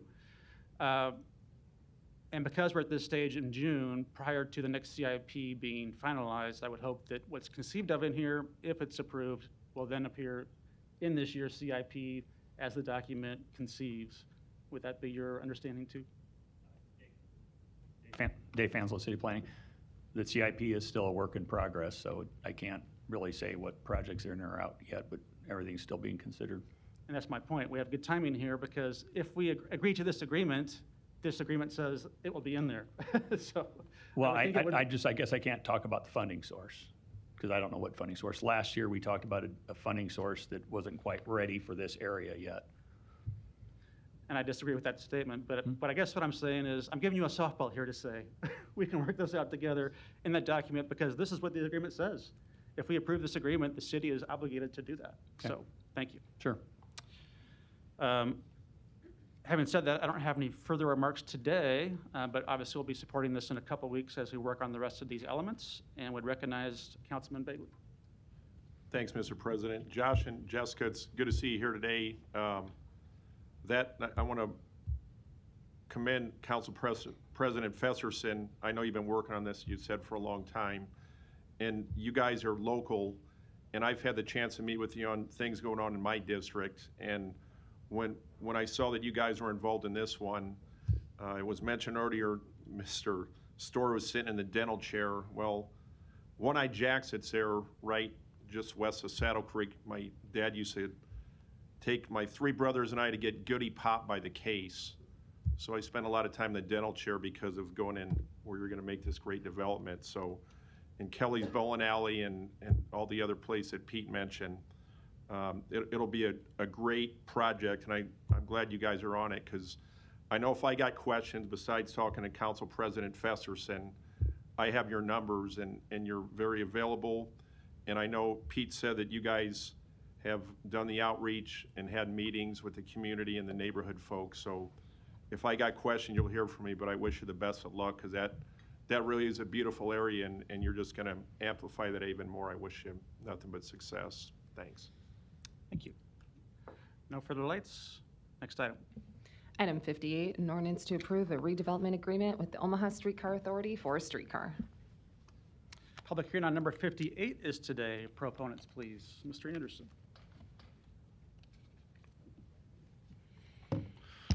Mr. President, members of council, Troy Anderson, Mayor's Office.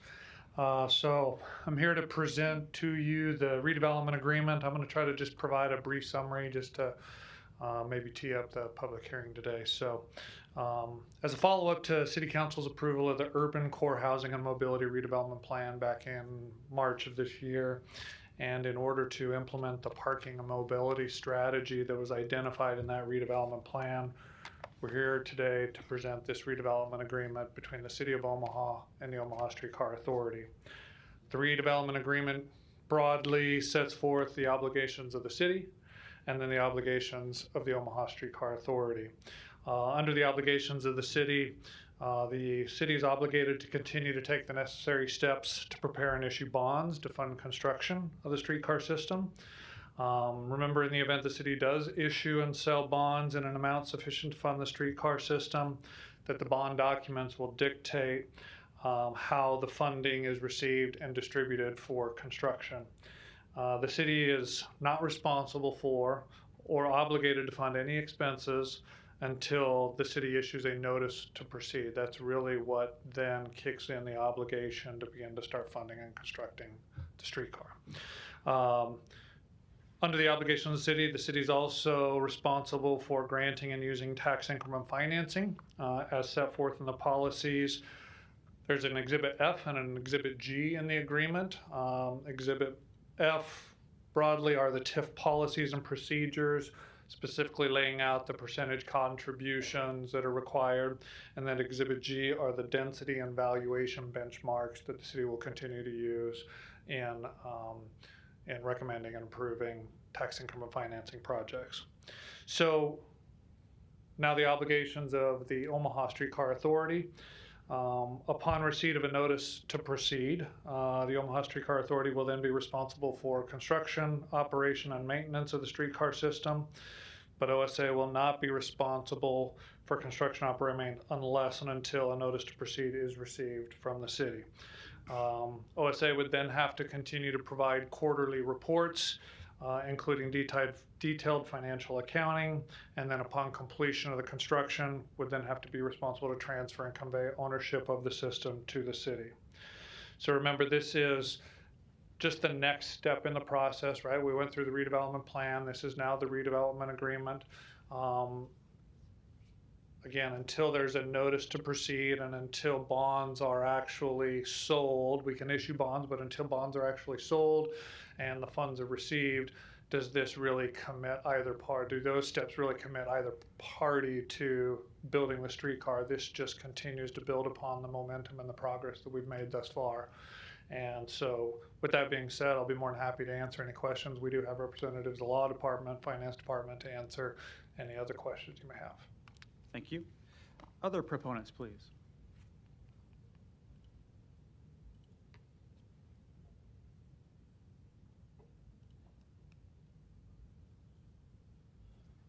Good afternoon, Mr. President, members of the council, city staff. I'm Jay Noddle, 2285 South 67th Street, here today in my capacity as president of the newly formed Streetcar Authority. I want to echo everything Mr. Anderson just had to say and just offer a couple of additional thoughts. First is that there's been a lot of time spent on this. Public, private, paid professionals, and volunteers. Lots and lots of eyeballs, lots of study, lots of conversation, quite a lot of engagement. We're trying very hard to make sure that anyone that contacts us gets a phone call back as quickly as possible and is given some time to state their reasons for calling, pro and con, and I think we're doing really well with that practice. Having said that, I think it's important to realize that this whole initiative is based on economic development and jobs for the core of our region that will strengthen the entire region. And while the focus is oftentimes simply on a streetcar and the number of people that can be moved by the streetcar, it's really essential infrastructure, not unlike what would happen in a greenfield when a major suburban development is planned. There's a lot of infrastructure, on-site, off-site, public and private, that's required in order for those developments to be successful. You hear about them and act on them every week. In this case, we have so many of the right parts and pieces here in Omaha. What we're missing is a piece of infrastructure like this. And fortunately, we're able to take a hard look at comparable projects that have been done in cities all across America. Some that have been done 3 decades ago, others that are just opening now. And the results are really very, very compelling. We wouldn't be here today had they not been so compelling. But we have a very good handle on what does happen when infrastructure projects like this are undertaken. We've spent a lot of time talking to developers, mostly the local developers, folks that have worked quite a lot here in Omaha. We've also talked to some national developers who haven't worked in Omaha yet. We're exploring the technology that is really the best match for this, whether it's overhead lines or battery operated equipment. We don't really know that yet. And we want to be smart about what we're doing. We want to be diligent about what we're doing, and we want to make good decisions for our community. So thank you for your time. I'm certainly here to answer any questions, and we look forward to working with you in the weeks, months, and years to come. Thank you. Thank you. Other proponents, please.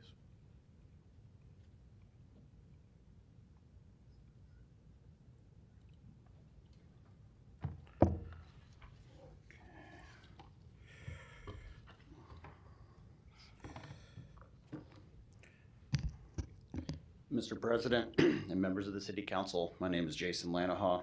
My address is 17070 Wright Plaza. I'm here on both behalf of my company, Lanahaw Real Estate Company, and also Project Beacon that was before you all here last month. So I thank you for your time today. Mr. Anderson and Mr. Noddle, who are spearheading this efforts, I'm sure can answer many details, but what I wanted to show you all today is a case to show you why this makes sense and what this can produce, and not in aspirational tones, but in reality.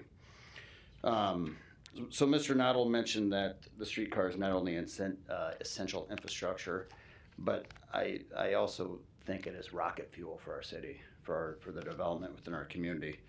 Over these years, we've all discussed and strived to answer the questions of how do we grow, how do we add density in our city, how do we ensure the health of the urban core, how do we attract companies and so forth, retain and attract talent. And I believe, as Mr. Anderson had said before in a previous meeting, how do we keep from becoming Anytown USA?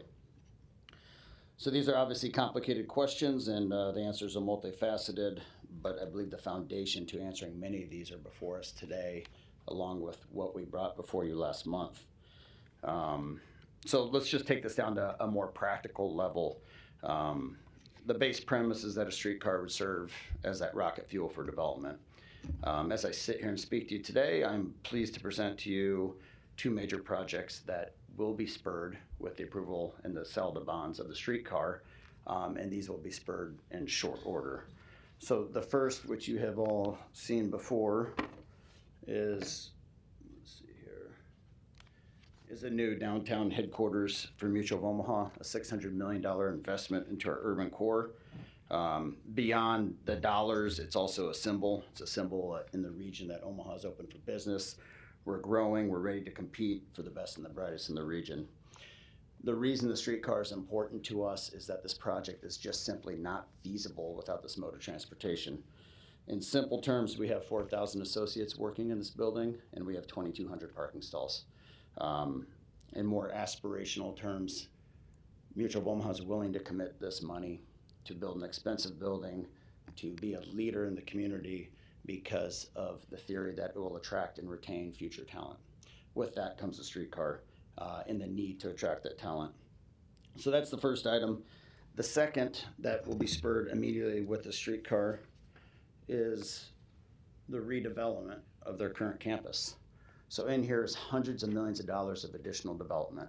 Once again, all unlocked by the streetcar. So without the streetcar, neither of these projects occur. And it's not because of any sort of threat, but it's simply they're not feasible. So just to wrap up quickly, today, with the streetcar, and with the approval of the streetcar, we anticipate to break ground on this in January of this coming year. So with that, I thank you for your time. Obviously, the experts are here and they can answer many questions, but I'm also happy to answer any questions you may have. Thank you. Thank you. Other proponents, please.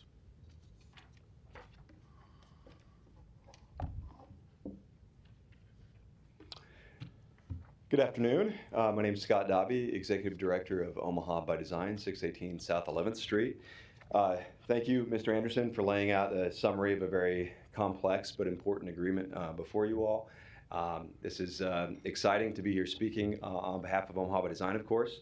As many of you know, for more than 2 decades, Omaha by Design has been the Omaha Metro's nonprofit hub for people-centered urban design and policy.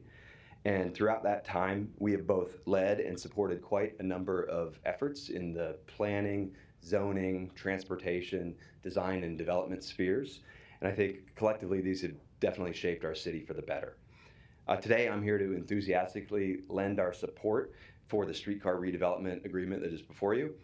We do so because we recognize that a modern streetcar is a vehicle for much more than just transportation. It really moves us towards a more vibrant, livable, and equitably prosperous city for all. It does so by maximizing the people-centered vibrancy that underpins a healthy and vibrant urban core.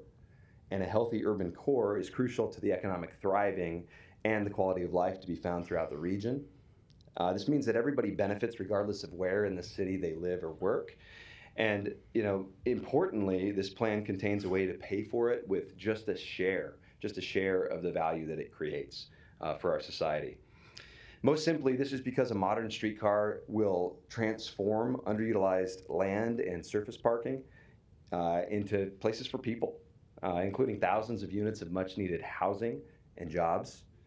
As part of a total mobility system, including enhanced transportation and transit options, a shared parking network, and safe and convenient bicycle and pedestrian facilities, the streetcar will boost businesses and spur new job creation in where it's really most efficient and accessible for everybody, right there in the urban core. Working alongside the agreement which was mentioned, that's been before you, passed in March, the city's, what do we call it, the Urban Core Housing and Mobility Redevelopment Plan. The impact is really going to be significant. The numbers are big. 30,000 new residents and 30,000 new jobs in the next 30 years. $5 billion in new development, $3 billion in just the next 15 years. And these projections are not just merely hopes. They are really grounded in the real learned experiences of our peer cities like Kansas City, Milwaukee, Salt Lake, Oklahoma City, and really dozens of other cities that have chosen to use these modern streetcars as a catalyst for significant economic development, for enhanced job opportunities, for cultural and entertainment options, and to boost the tax revenue to the benefit of the broader community. Really kind of, as Mr. Lanahaw said, rocket fuel for development. These can do amazing things. And consider this, of course, as we just saw, we already have a massive head start on where the other cities were in our place. With Mutual of Omaha's investment, both downtown and in the redevelopment of their current campus, that'll anchor at least a fifth and perhaps as much as a third of that 15-year, $3 billion impact that we project. So in summary, we support Omaha's streetcar because it is both a bold move, it is, and a wise, measured investment. It's also that. In the future of our city. Your vote in support of the redevelopment agreement is a vote of confidence in the more vibrant, inclusive, sustainable, and equitable city that we are on the path to becoming. Thank you. Thank you. Other proponents? Seeing none, any opponents? Public hearing's closed. Yeah. Neutral? Oh, you're a proponent or an opponent? Okay. Which one do you want to be? I guess I'll be a proponent. Okay. Neutral. Here's what I'm going to do. I already called that, so I'm closing the public hearing, but I'm going to recognize you, Ms. Harris, if you'd like to speak. Thank you. I appreciate that. I'm Julie Harris with Bike Walk Nebraska, 108 North 49th Street. Although I was thinking this would be neutral, I just want to state to start with that we are proponents of the streetcar. In our mind, it's a safety issue. Every person that's on the streetcar coming downtown or to the Blackstone district or wherever, it's not somebody driving in a car, trolling for a parking space, and not looking out for somebody biking and walking in our downtown or urban core area. So for us, it's a safety issue, and we are proponents of it in general that way. I'm just here to just raise a bit of a red flag because things are moving so quickly and decisions are getting made in people way over my pay grade are making those decisions. So I just want to make sure there's a couple things on the record for consideration, especially now that we know that we could be breaking ground in January, that things are moving quickly. The Market to Manhattan Bikeway, as you know, right now is on Harney Street. It's a pilot project. It is something that we are evaluating, and we have a 6-month evaluation report that showed so far biking is up 140% on Harney since we built that protected lane. As far as I know, we don't know for sure if the streetcar will run on Harney or not, but if it does, the pilot project was designed to kind of show proof of concept about whether or not that facility would work on Harney.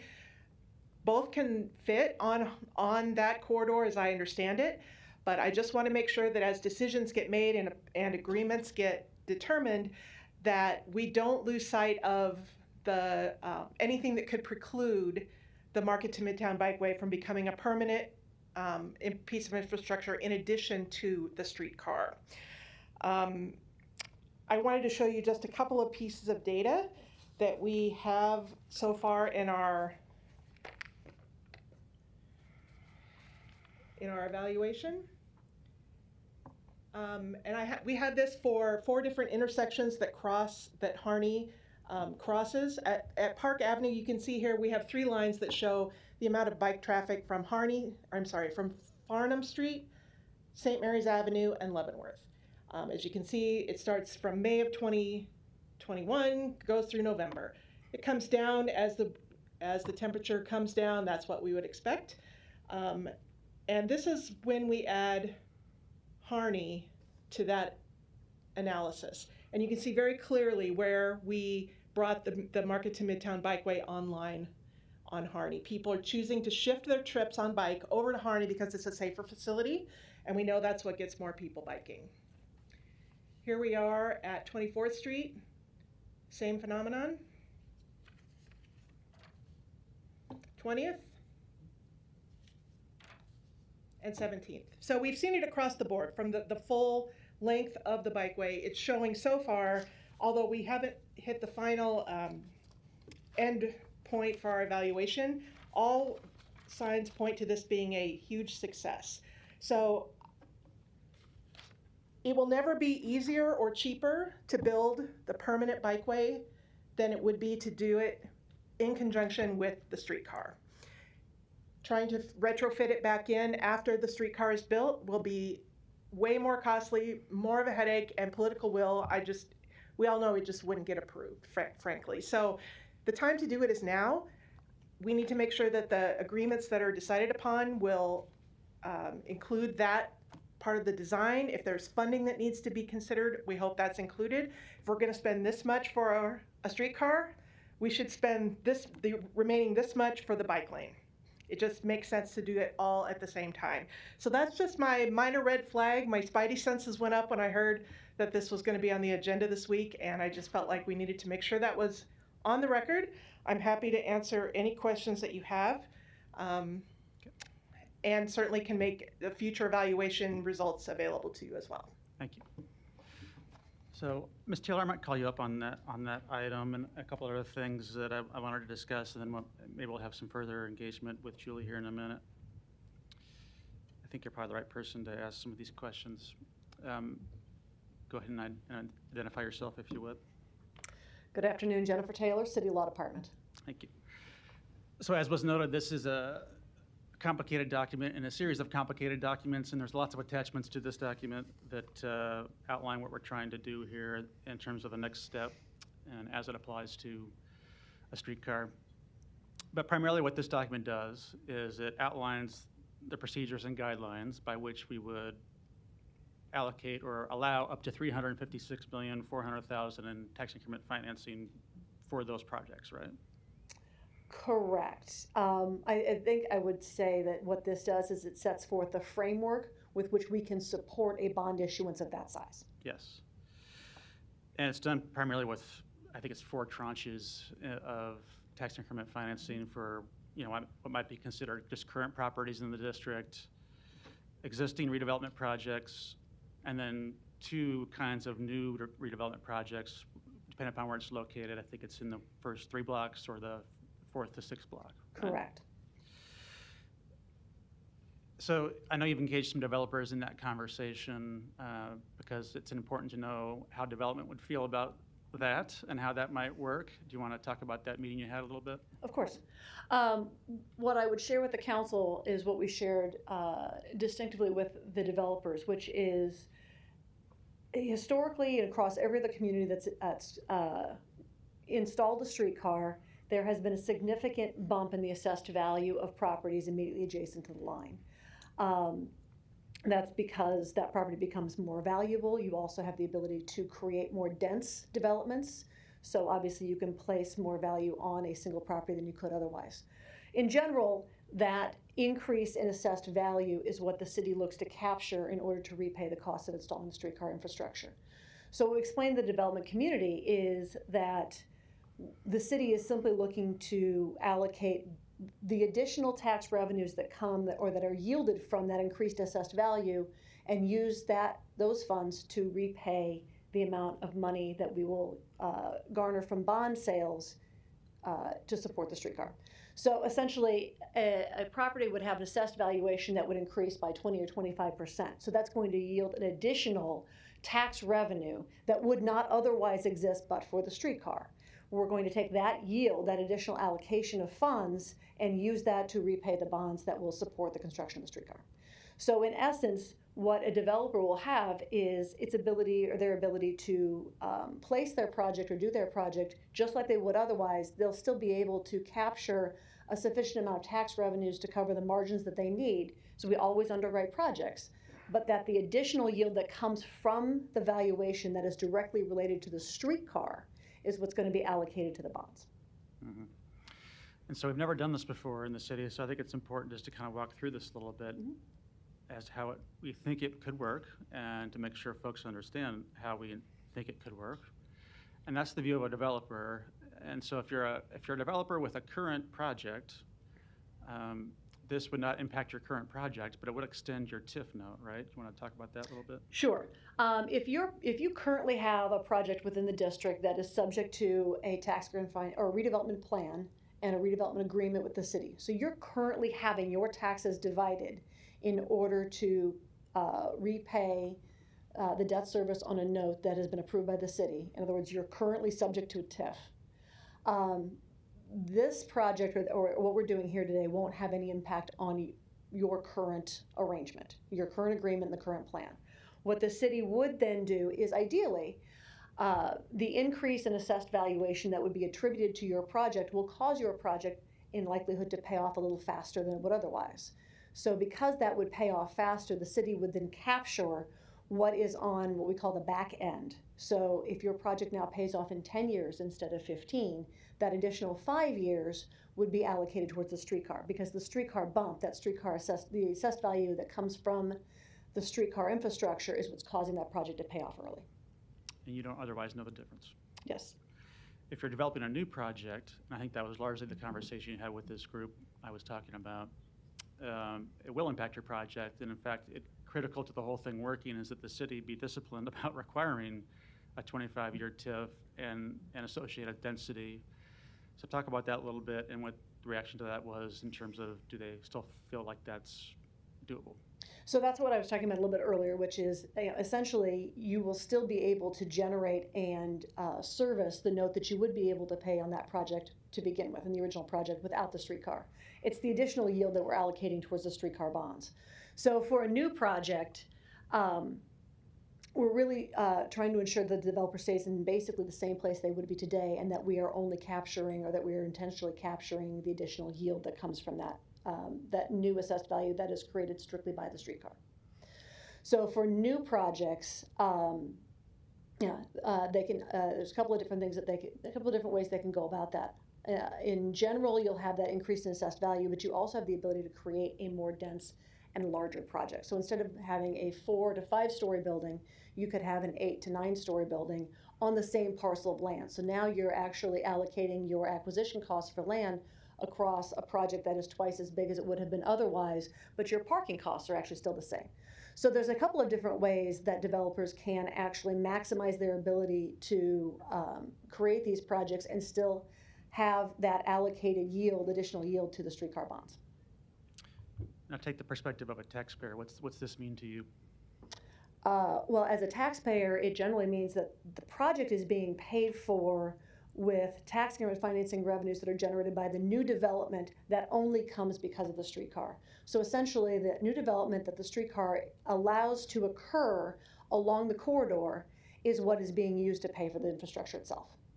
So I would say almost a little bit like some sort of improvement district, that those that are on the line are the ones that are going to be responsible for contributing towards the payment of the infrastructure costs. And otherwise, no direct city budget allocations or anything like that to this project? No. What if you're another taxing jurisdiction like Omaha Public Schools? What's this mean to you? Well, first and foremost, we're only capturing the tax and financing revenues we would otherwise be able to capture. However, I would also point out that along the line within the district, we're going to have increased sales tax revenues, other associated revenues. We are not capturing any revenues associated with single-family housing. So those revenues, as they increase in association with those parcels, will all go to the taxing jurisdictions.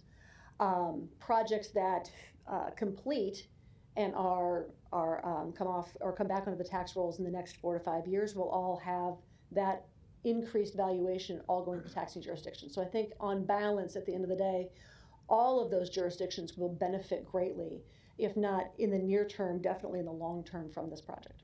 Okay. And I guess I would note that there were no other jurisdictions here that were proponents, but there weren't any opponents here today either.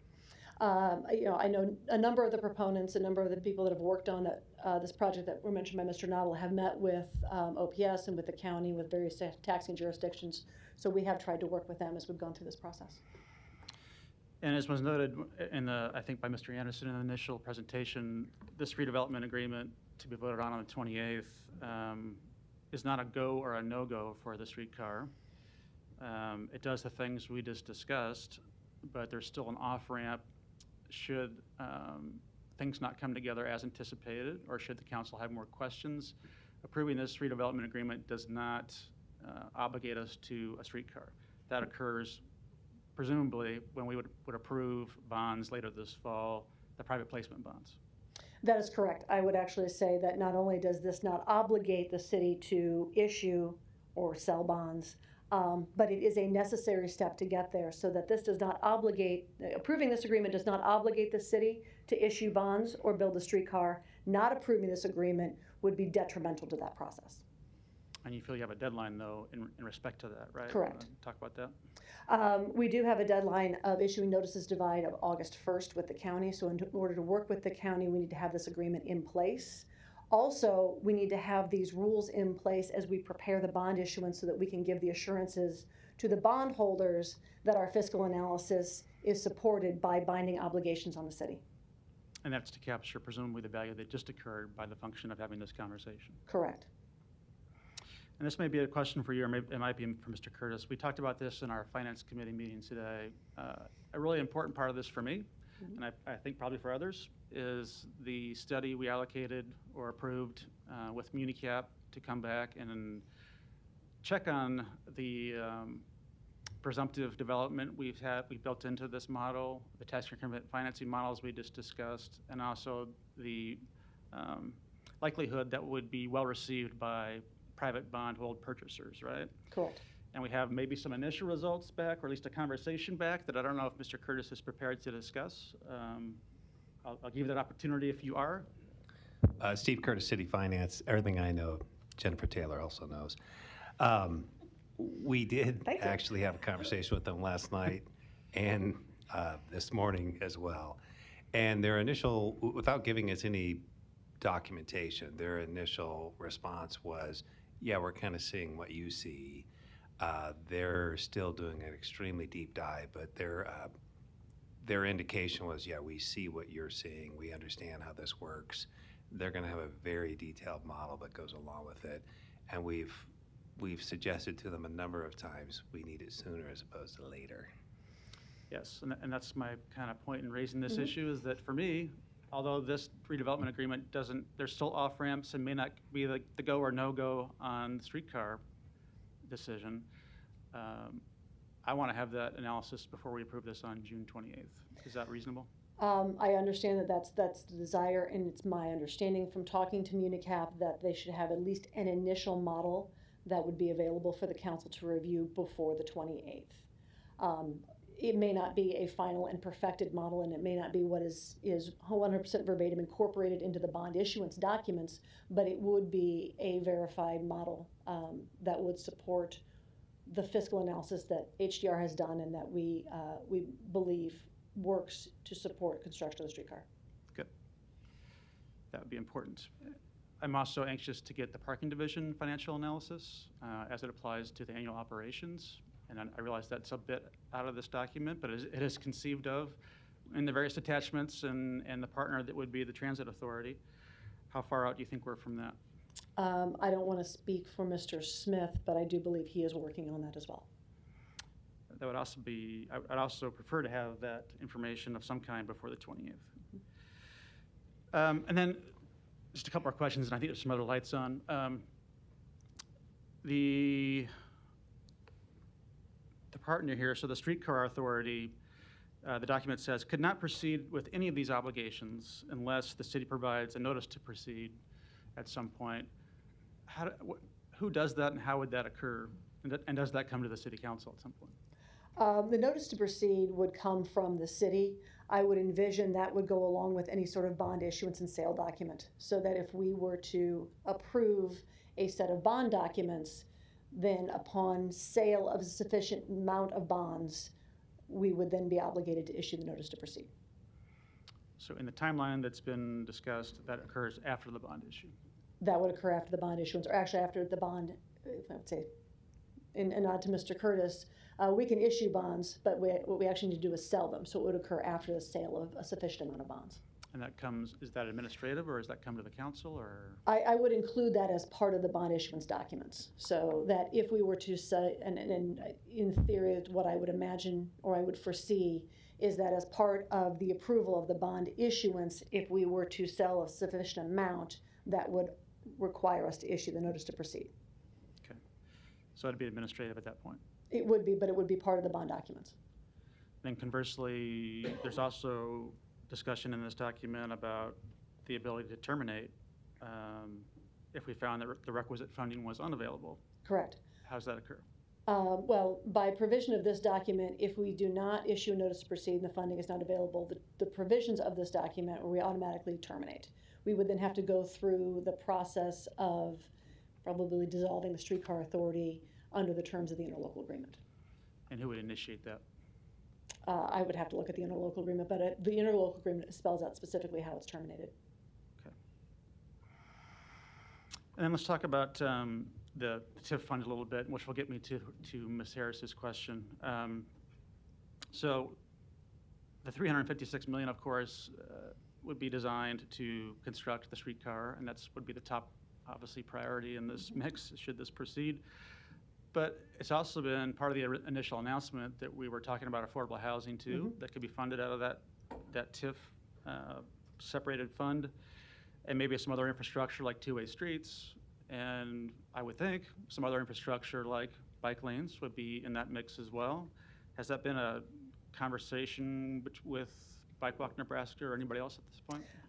I personally have not spoken with Bike Walk Nebraska, but I have the email correspondence you sent me, and I think I would point out first and foremost, although it may seem to some that this is moving quickly, and I know Mr. Lanahaw indicated breaking ground in January, as far as the design and construction of a streetcar and the streetcar infrastructure, even if we take the step today, even if we issue bonds, even if we sell sufficient bonds and commence design and construction, there still is a significant amount of time that's going to be associated with that design and engineering process. We still have to figure out what's under the streets, where these rails can go, what the proper route is, and all of that is going to take at least another 6, 9, 12 months to do. So through that process, as Bike Walk Nebraska analyzes their data, that can be folded into the engineering and design process of exactly where those rails will go, what lanes will be dedicated, what streets it'll be on, what the route looks like. All of that is still quite a ways out in the design process. And so I don't think anywhere in this document I saw mention of affordable housing or two-way streets or bike lanes. Should it be, or are you saying that can happen later? Well, this is an agreement with the Streetcar Authority. So the Streetcar Authority is tasked with the singular obligation of constructing the streetcar. And the bond issuance that we will do to support the construction of the streetcar will have certain funds that will be dedicated to the repayment of the debt service for those bonds. However, should we get to a point, hopefully sooner rather than later, that the tax rate financing revenues that we are generating within the district possibly are in excess of what's necessary to service the debt on an annual basis, then we would have funds available to dedicate towards affordable housing and other infrastructure projects within the district that are contemplated in the plan. But we do have to service the debt on the bonds first. Mm-hmm. Mm-hmm. Okay, I understand that, but I also don't disagree with Ms. Harris's statement that if these things aren't thought of up front or included up front in the thought or the process, they probably aren't going to happen. That is completely correct. And again, these statements have already been made here And some of that infrastructure is part of a pilot program that is in place today. So obviously, as we move forward in the engineering design process, we will have to consider that infrastructure as part of what is dealt with when we look for what the route looks like, where it is, and those efforts. Okay. The last thing I have is, as I mentioned, there's lots of attachments here, including the interlocal agreement, which previously did come to the City Council. But there was a lot of delegation of authority here to the streetcar authority from the city. And I think that's a little bit how partnerships would proceed on something this complicated and complex. But I just wanted to remind everybody that in the conversation of that delegation, that what's already been conceived of are open meeting laws and open meetings and competitive bidding through the city process. Correct. The None of that streetcar changes in this authority document. is obligated, even though that isn't spelled out specifically in this agreement, adding the interlocal agreement as an exhibit and incorporating it into this agreement just reminds everyone, as you said, the streetcar authority is obligated to adhere to Open Meetings Act. It is obligated to conduct itself through public bidding. So all of those processes that apply to both the city and to Metro will apply to the streetcar authority as well. And annual budgets that come to the City Council, biannual reports, it talks about, how about purchasing? I believe it has a certain amount of purchasing ability on its own, wouldn't it? It does. In the interlocal agreement that's already been approved, there are levels to which the authority must get approval of the supermajority of its board, even to commit funds to the streetcar authority. So all of those actions will likely be done, or all of those actions will be done in public meetings, in plain purview, and with transparency. And none of those things can occur but for the notice to proceed from the city. Correct. Okay. I appreciate you asking those questions, and as I mentioned, I do want to see that Municap study as soon as possible. I hope the conversation with the bike lane and other housing and infrastructure projects can continue as we, walk through all the details here. Mr. Harding, you're recognized. Thank you. I'm going to go a little out of order only because I want to make sure I cover this because it's fresh in my mind. Actually, one of the exhibits of this document is the Urban Core Housing and Mobility Redevelopment Plan, which does talk about bikes and scooter share programs. So it doesn't necessarily contemplate the exact route, but it does address the importance of it, and therefore will be discussed as this goes on. If I may, Councilman, that goes right to, this is as I've indicated to the council, and I've spoken to each one of you, this is another step in the process. I'm incorporating in this agreement all of our previous steps so that we have a holistic document moving forward. Okay, yeah, I just wanted to make sure I remembered that, so I put that up front. So I want to address a couple of additional issues. I think the talking about how this is financed and how this is being addressed is very important. The same questions I was going to ask as well. But in addition to that, I do want to address some of the non-economic issues that have been raised to this point. And that the first one I'll talk about is the pace at which we are going.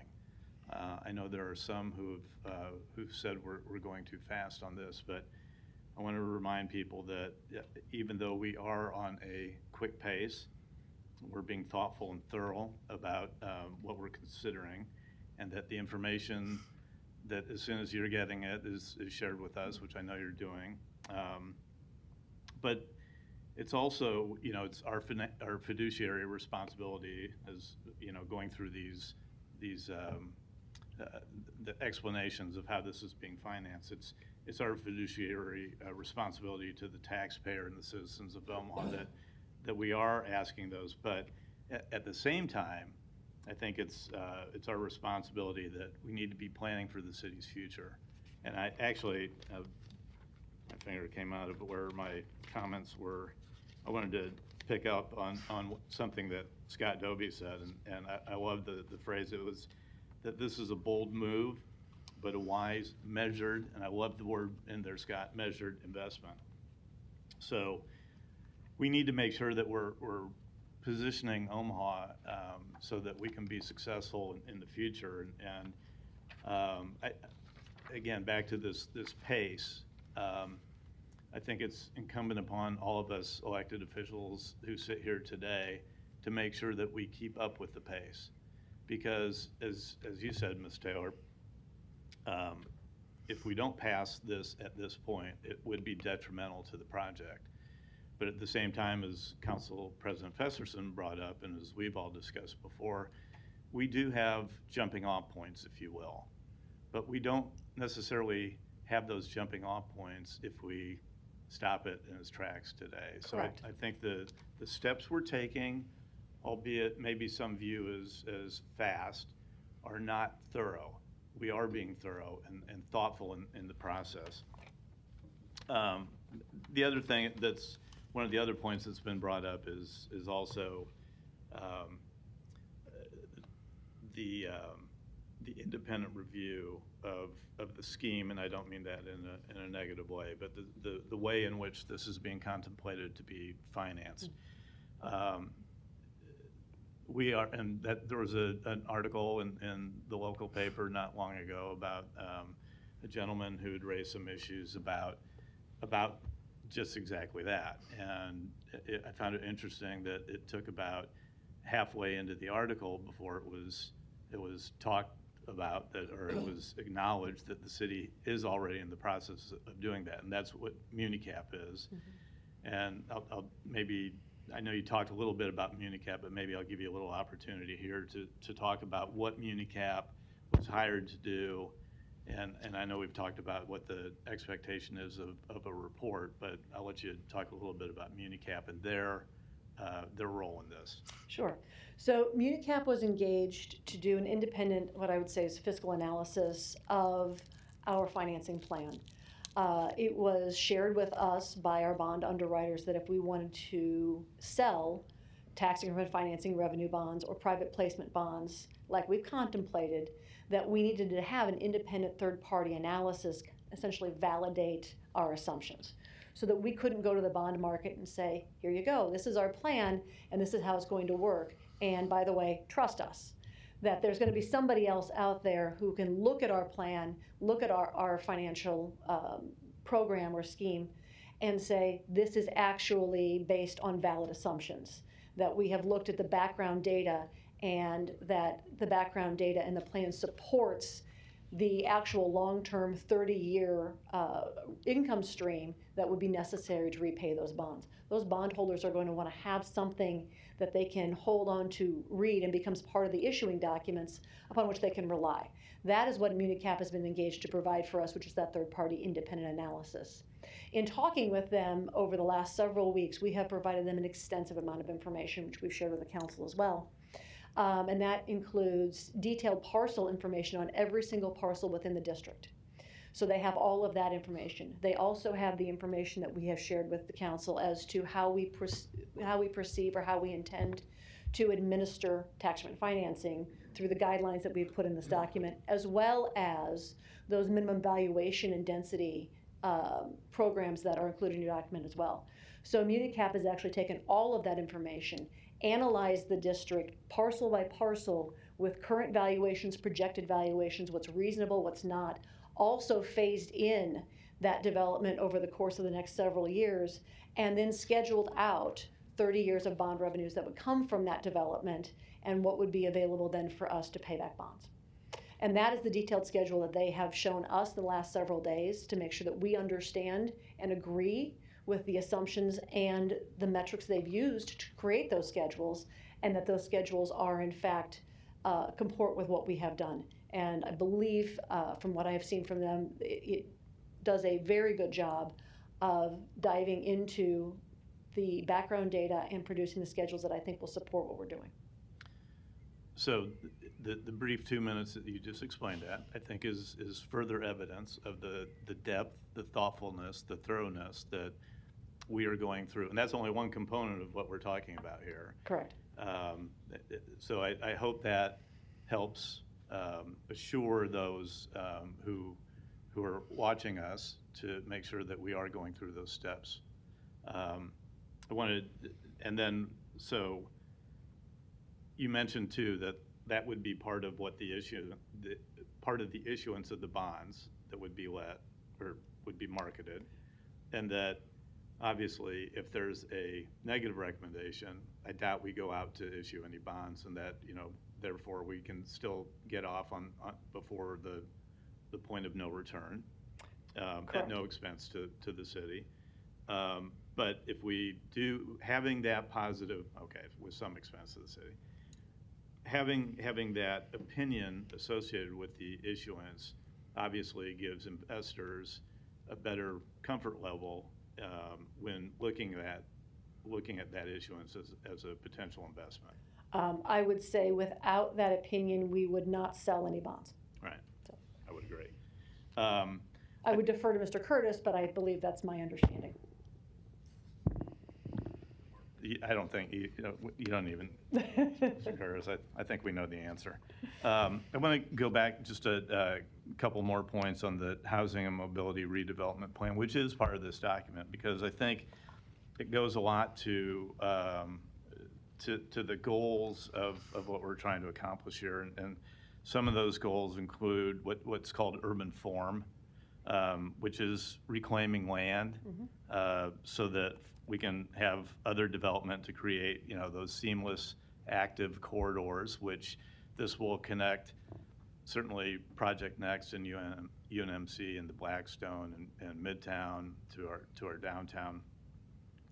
And as Mr. Lanhall pointed out, I think to me, one of the more interesting components of this project, albeit nothing to take away from Mutual's tower downtown or the streetcar itself, is that opportunity for redevelopment at Mutual's current campus. I mean, I think with the 11 or so projects that were mentioned in the housing and mobility redevelopment plan, that's, those, I've mentioned a few of those, but one that seems very, I think, attractive to me and actually makes a connection between the east and west points of the streetcar route or contemplated route. I think that's one of the most attractive and maybe not spoken enough of opportunities that will be created through this project. I think one of the things, you're exactly right, and those maps that are included as part of this agreement, I think clearly show not only the existing development that is there that would support the streetcar, but also the opportunity for new development is there as well. And what I have had shared with me by a number of people as we've worked through this is not only do we have the connection between UNMC and the riverfront, we have something that is unique to Omaha in the fact that in between those two places, we're not just taking people from one place to the other, but that there are avenues all throughout that line as you go from UNMC to the riverfront, that you have opportunities for entertainment, for work, for residential options. So there is value in stopping between the two as well. But not only do you have those options, I think it's 10 of our 17 largest employers are somehow located within 3 or 4 blocks of the line, but you still have significant areas that are available for substantial development. So I think there's a lot of opportunity to be built upon the existing infrastructure.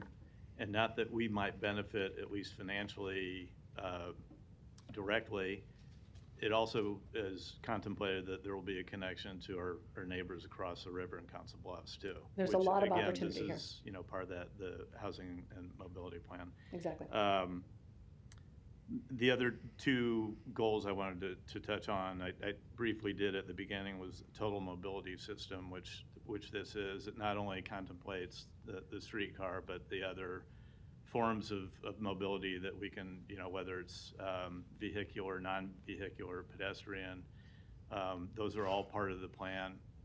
A quick aside too is that some have asked about why this route first and not others, and I've always been a proponent of, and I think most people would agree that transportation systems should be able to move people from areas of unemployment to areas of employment, but you have to start somewhere. And I think, to me, this is the spine from which we can start developing some of those either north-south routes or routes to the airport.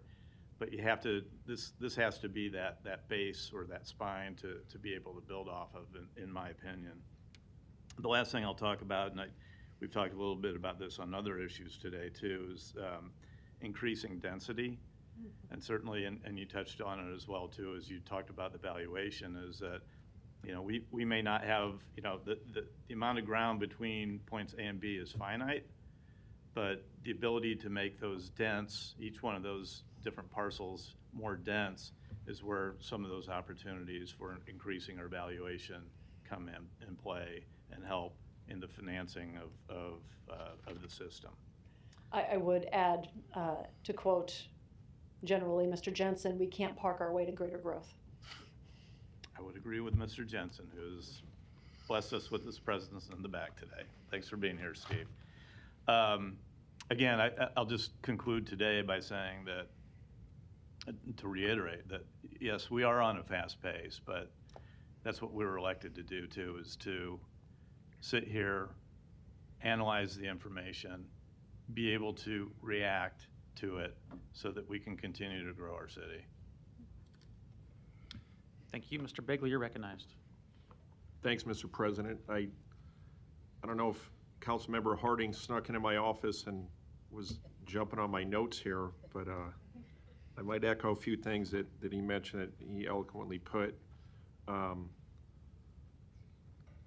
Councilmember Festerson also hit on a lot of themes that going through this process, we're doing our homework on it, and we're waiting on the analysis that hopefully is forthcoming that'll help us either confirm what we've been told already, or if those off-ramps that we speak of, if they have to be used. But looking at everything with this thus far, and I think it was a good point that Brinker made, that the backbone's got to be put in somewhere.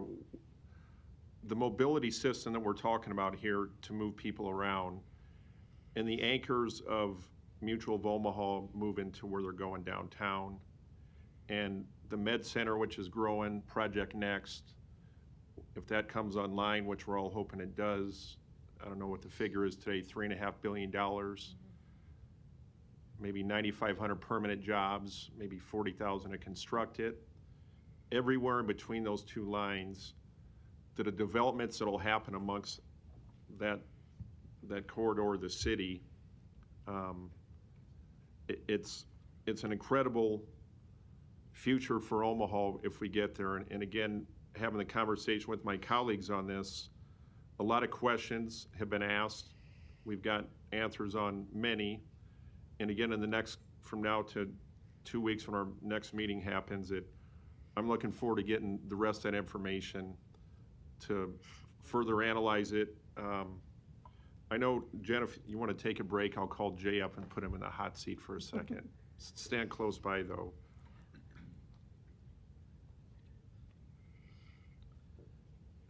Jay Noddle, 2285 South 67th Street. Good afternoon, Jay. You and I had conversations. You're one of the many people I've talked to on the streetcar, and you're the point man here now. We had conversations today, one of them which was about the bike lane that is going down Harney Street right now. Do you want to talk to that a little bit about the conversation you had with Jen? Julie, I'm sorry, with Julie today. Yes, but before I do that, I just want to say one thing about transparency. And I want you all to know, and I want the community to know, that transparency through this process is absolutely of paramount importance to us. You appointed 3 members of the city staff to the board several weeks ago, Mr. Stubbe, Mr. Curtis, and Mr. Fanslau. Metro has appointed 3 people from their staff, senior staff, to the board, and I am the chamber's representative on the board. We're all very, very committed to transparency. We're also very committed to adherence to the agreements, not just the letter of the agreement, but the spirit of the agreements. That's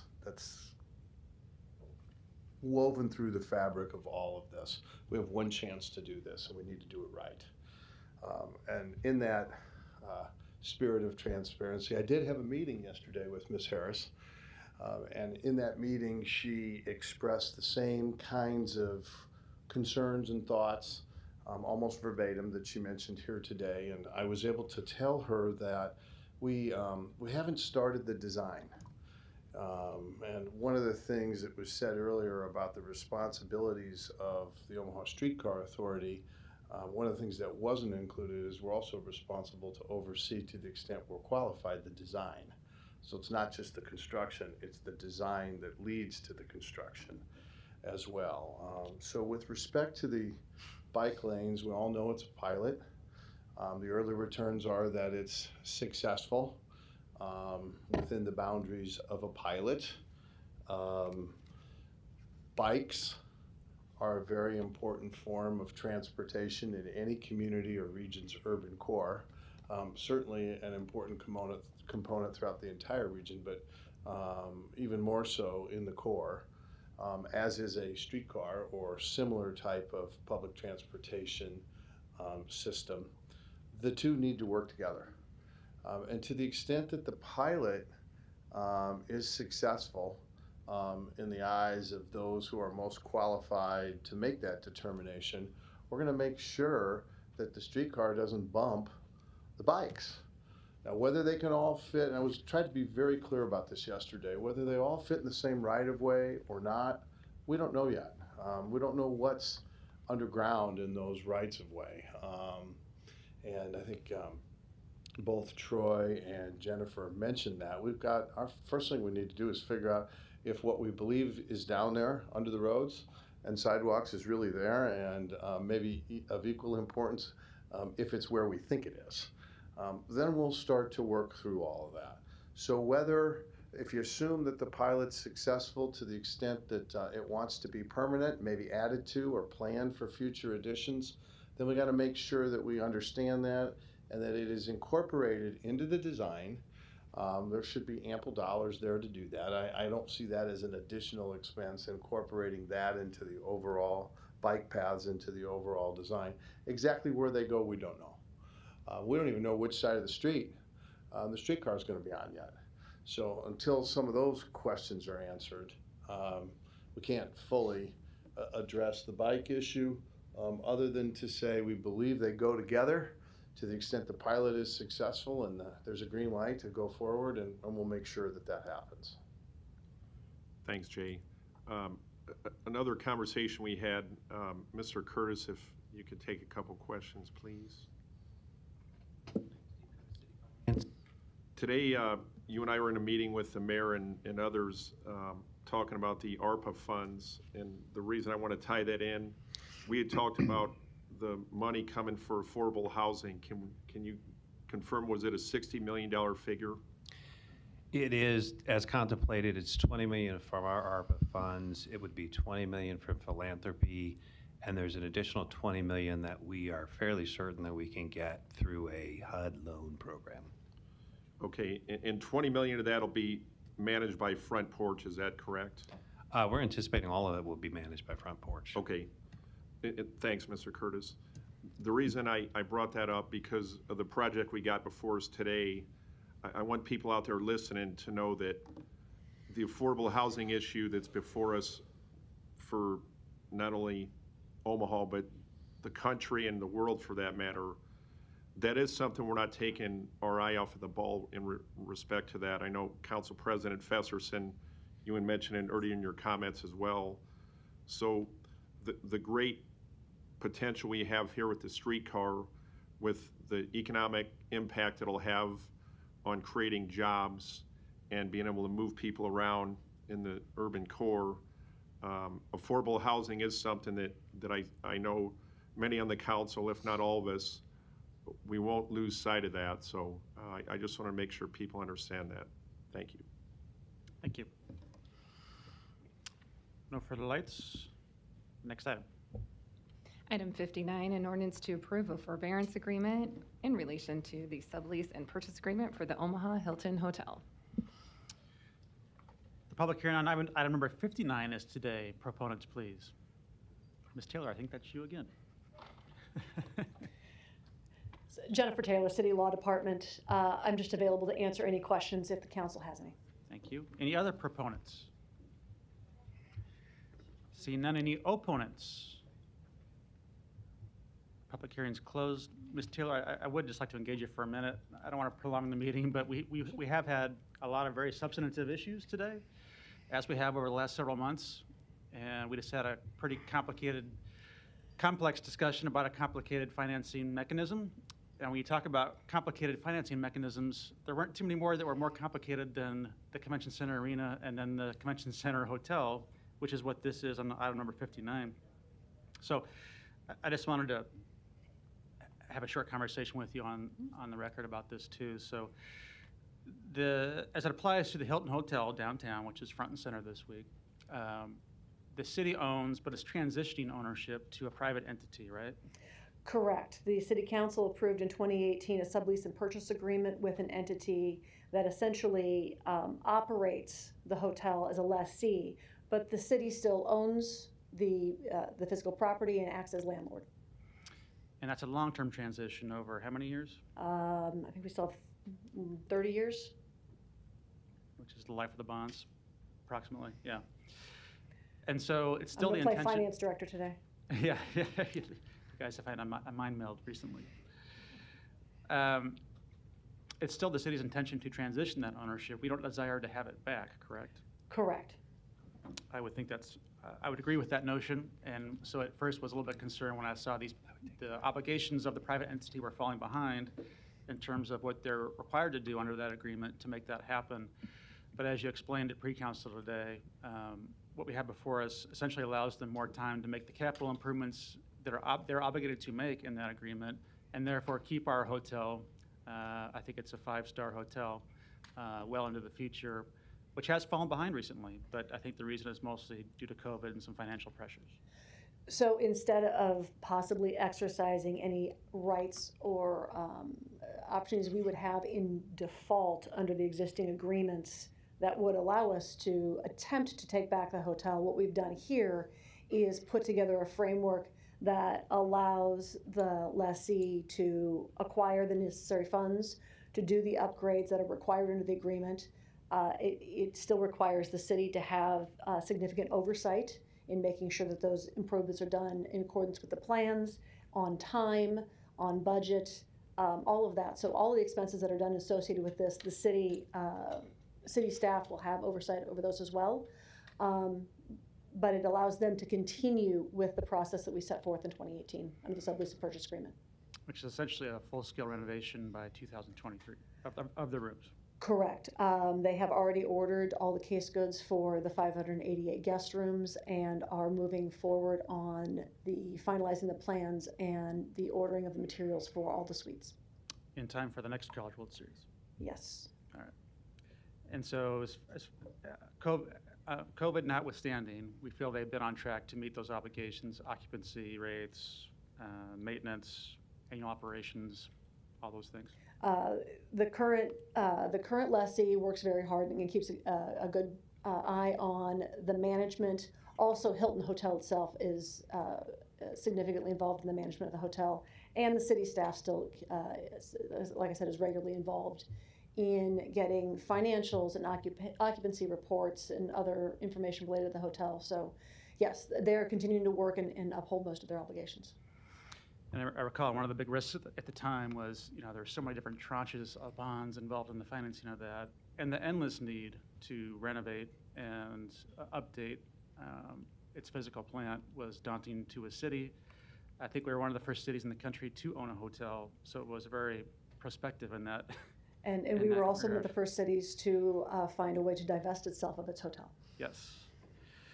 Okay, thank you. Those were the nature of my questions. I wanted to make sure that was still on track and folks didn't lose sight of that. No, all the plans are in place, and I think we are optimistic that by College World Series of next year, we will have a fully refreshed hotel. Thank you. No further lights. Next item. One public hearing can be held for items 60 through 62 for the 2022 annexation package. Planning Board and Planning Department recommend approval. Ordinances to annex OPPD Service Center located at 1101 North 180th Street, Pacific Renaissance located northwest of 192nd and Pacific Streets, and Methodist Women's Hospital located northeast of 192nd Street and West Dodge Road. Public hearings on items 60, 61, and 62 are today. Proponents, please. Mr. Anderson. Mr. President, members of council, thank you, Troy Anderson, Mayor's Office. So in the interest of time, although I can elaborate on any of this at any time, I'll try to be expeditious, try to hit just some key points. So here to present to you the 2022 annexation package. Every year we have some common goals: eliminate islands, must be revenue positive for the city, but does not compromise public safety. So we go through a very systematic, very analytical process. We started this year with 138 SIDs. Primarily we look at SIDs just because of their very nature. That's why SIDs are somewhat created ultimately, right? To build the infrastructure and then subsequently become incorporated into adjoining cities. So oftentimes we look at SIDs, but this year, as we continued to look through those SIDs, we got down to the short list like we do every year. There were 7 SIDs in that short list. We go through a full service evaluation. This year, those 7 SIDs were actually 7 SIDs we've continued to look at year and year, try to keep a close eye on those. But this year, there were sort of 0 SIDs that met the threshold for a net positive package that we could have brought back before you. In the last couple of years, what we've also started to look at, though, were those adjacent areas that are not in SIDs.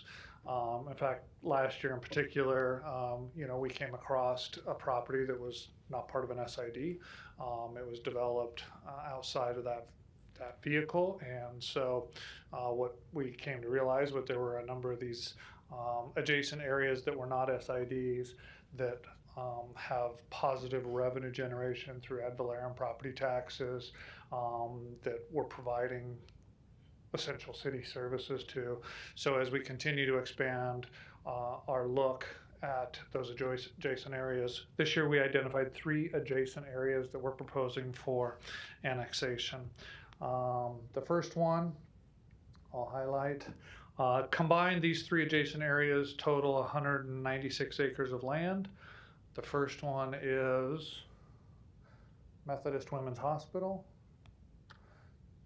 At the intersection of 192nd West Dodge Road, you can see here, bounded by the yellow dotted line. The second area that we're proposing for annexation is the Pacific Renaissance Edition. Also known as Ravello 192 Townhomes, and those adjacent lands located north and west of 192nd and Pacific Street. As you can see, particularly the multifamily residential apartment complex provides about 180 new residences that will be brought into the city as part of this. And the third area that we're recommending is simply the OPPD Elkhorn Service Center located at 180th and Old Lincoln Highway.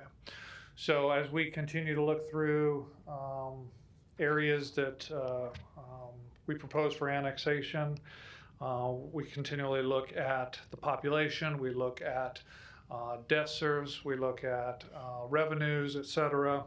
The city will see an increase of approximately $18 million in new valuation as a result of this annexation. The package has a debt ratio of 0% and is revenue positive. The 10-year financial projections, I won't get into that. That information is in your packet, but again, I can answer questions on that. Public safety will not be compromised. These areas have low 911 call volumes. There is no parkland included in the annexation package, and so there's no impact to public works for trail maintenance, et cetera, or park maintenance. There are 0 public roads. There are 0 lane miles being added to the city's road network, which again takes into consideration maintenance costs for our public works department. And so all areas then, in conclusion, if not already served, will immediately receive all essential city services, including police, fire, solid waste removal, street maintenance, and snow removal. With that being said, I'll be answering any questions you might have. Thank you. I was going to ask you which SID that was that we were just seeing with the ocean and the beach shot there. Somebody's screensaver. I'm just kidding. Sorry, it's not on there. All right. Any other proponents today? Seeing none. Any opponents? Public hearing is closed. Mr. Palermo, you're recognized. Thank you, Mr. President. And Troy, Mr. Anderson, Thanks for your work on this again. As always, we have the same conversation every year. And I'll agree when we talk about annual growth and how important it is and essential for strong cities, so is public safety. In your comments,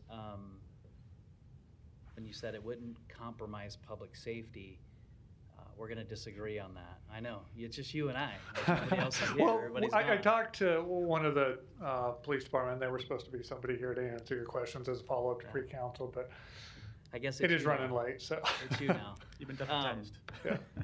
So when we talk about compromising public safety, being the chair of the Public Safety Committee, if those who are not here now that we asked to be here decide to watch this, they'll hear what I'm saying. I ask in the committee, we ask, and we get updates from both chiefs, police and fire, about openings. And we know police has quite a few openings. We know that applications are down. We know that people are retiring. And what do I see from that? I see consistently reports of calls that are being held, that no police cars are available. This is public knowledge. This is what's happening. So if 3/4 of our budget is for public safety, and a large portion of that is for the police department, and every single one of us up here ran on public safety, right? If 3/4 of the money we have to use is for public safety, and we don't sit up here and ask, are we spreading our police officers too thin to have these reports, then we're not doing our job. And if we add one more person to what we already can't handle, then we're jeopardizing those in the Uniform Patrol Bureau on spreading them too thin because they're running call to call or driving really fast, one of the two. When you say call volumes are down, you're probably right, but then we could get in the conversation of, well, then why did we build the Elkhorn precinct? If calls are down on the western part of the city, then why didn't we build it somewhere else? So with that being said, and we hear and we heard today the talk of density, and we know how important growth is, we know why we annex, right? And we will be out of land soon. And usually my no vote, like it will be in 2 weeks on this, usually comes from added lane miles, which we know we're short on public works employees, but we don't have any lane miles this time. Parks and trails, I don't believe we're picking up any parks this time. Trash, I hope we can handle. But again, there are residents that we're gonna gather from this, and those are possible police calls. And those are police officers that we've all sat here and said we were going to do whatever it took to make sure public safety is number one.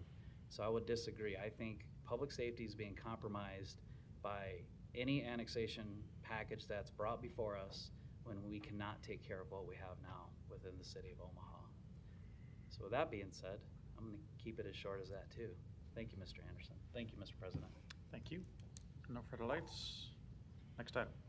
Non-action items, items 63 through 99 do not require public hearing or city council consideration at this meeting, but will be placed on a future agenda for public hearing and or vote. The reason for non-action is noted after the item on the agenda, as well as the date the item is expected to appear on agenda for consideration.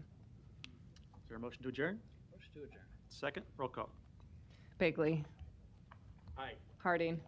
Johnson. Yes. Melton. Palermo. Yes. Rowe.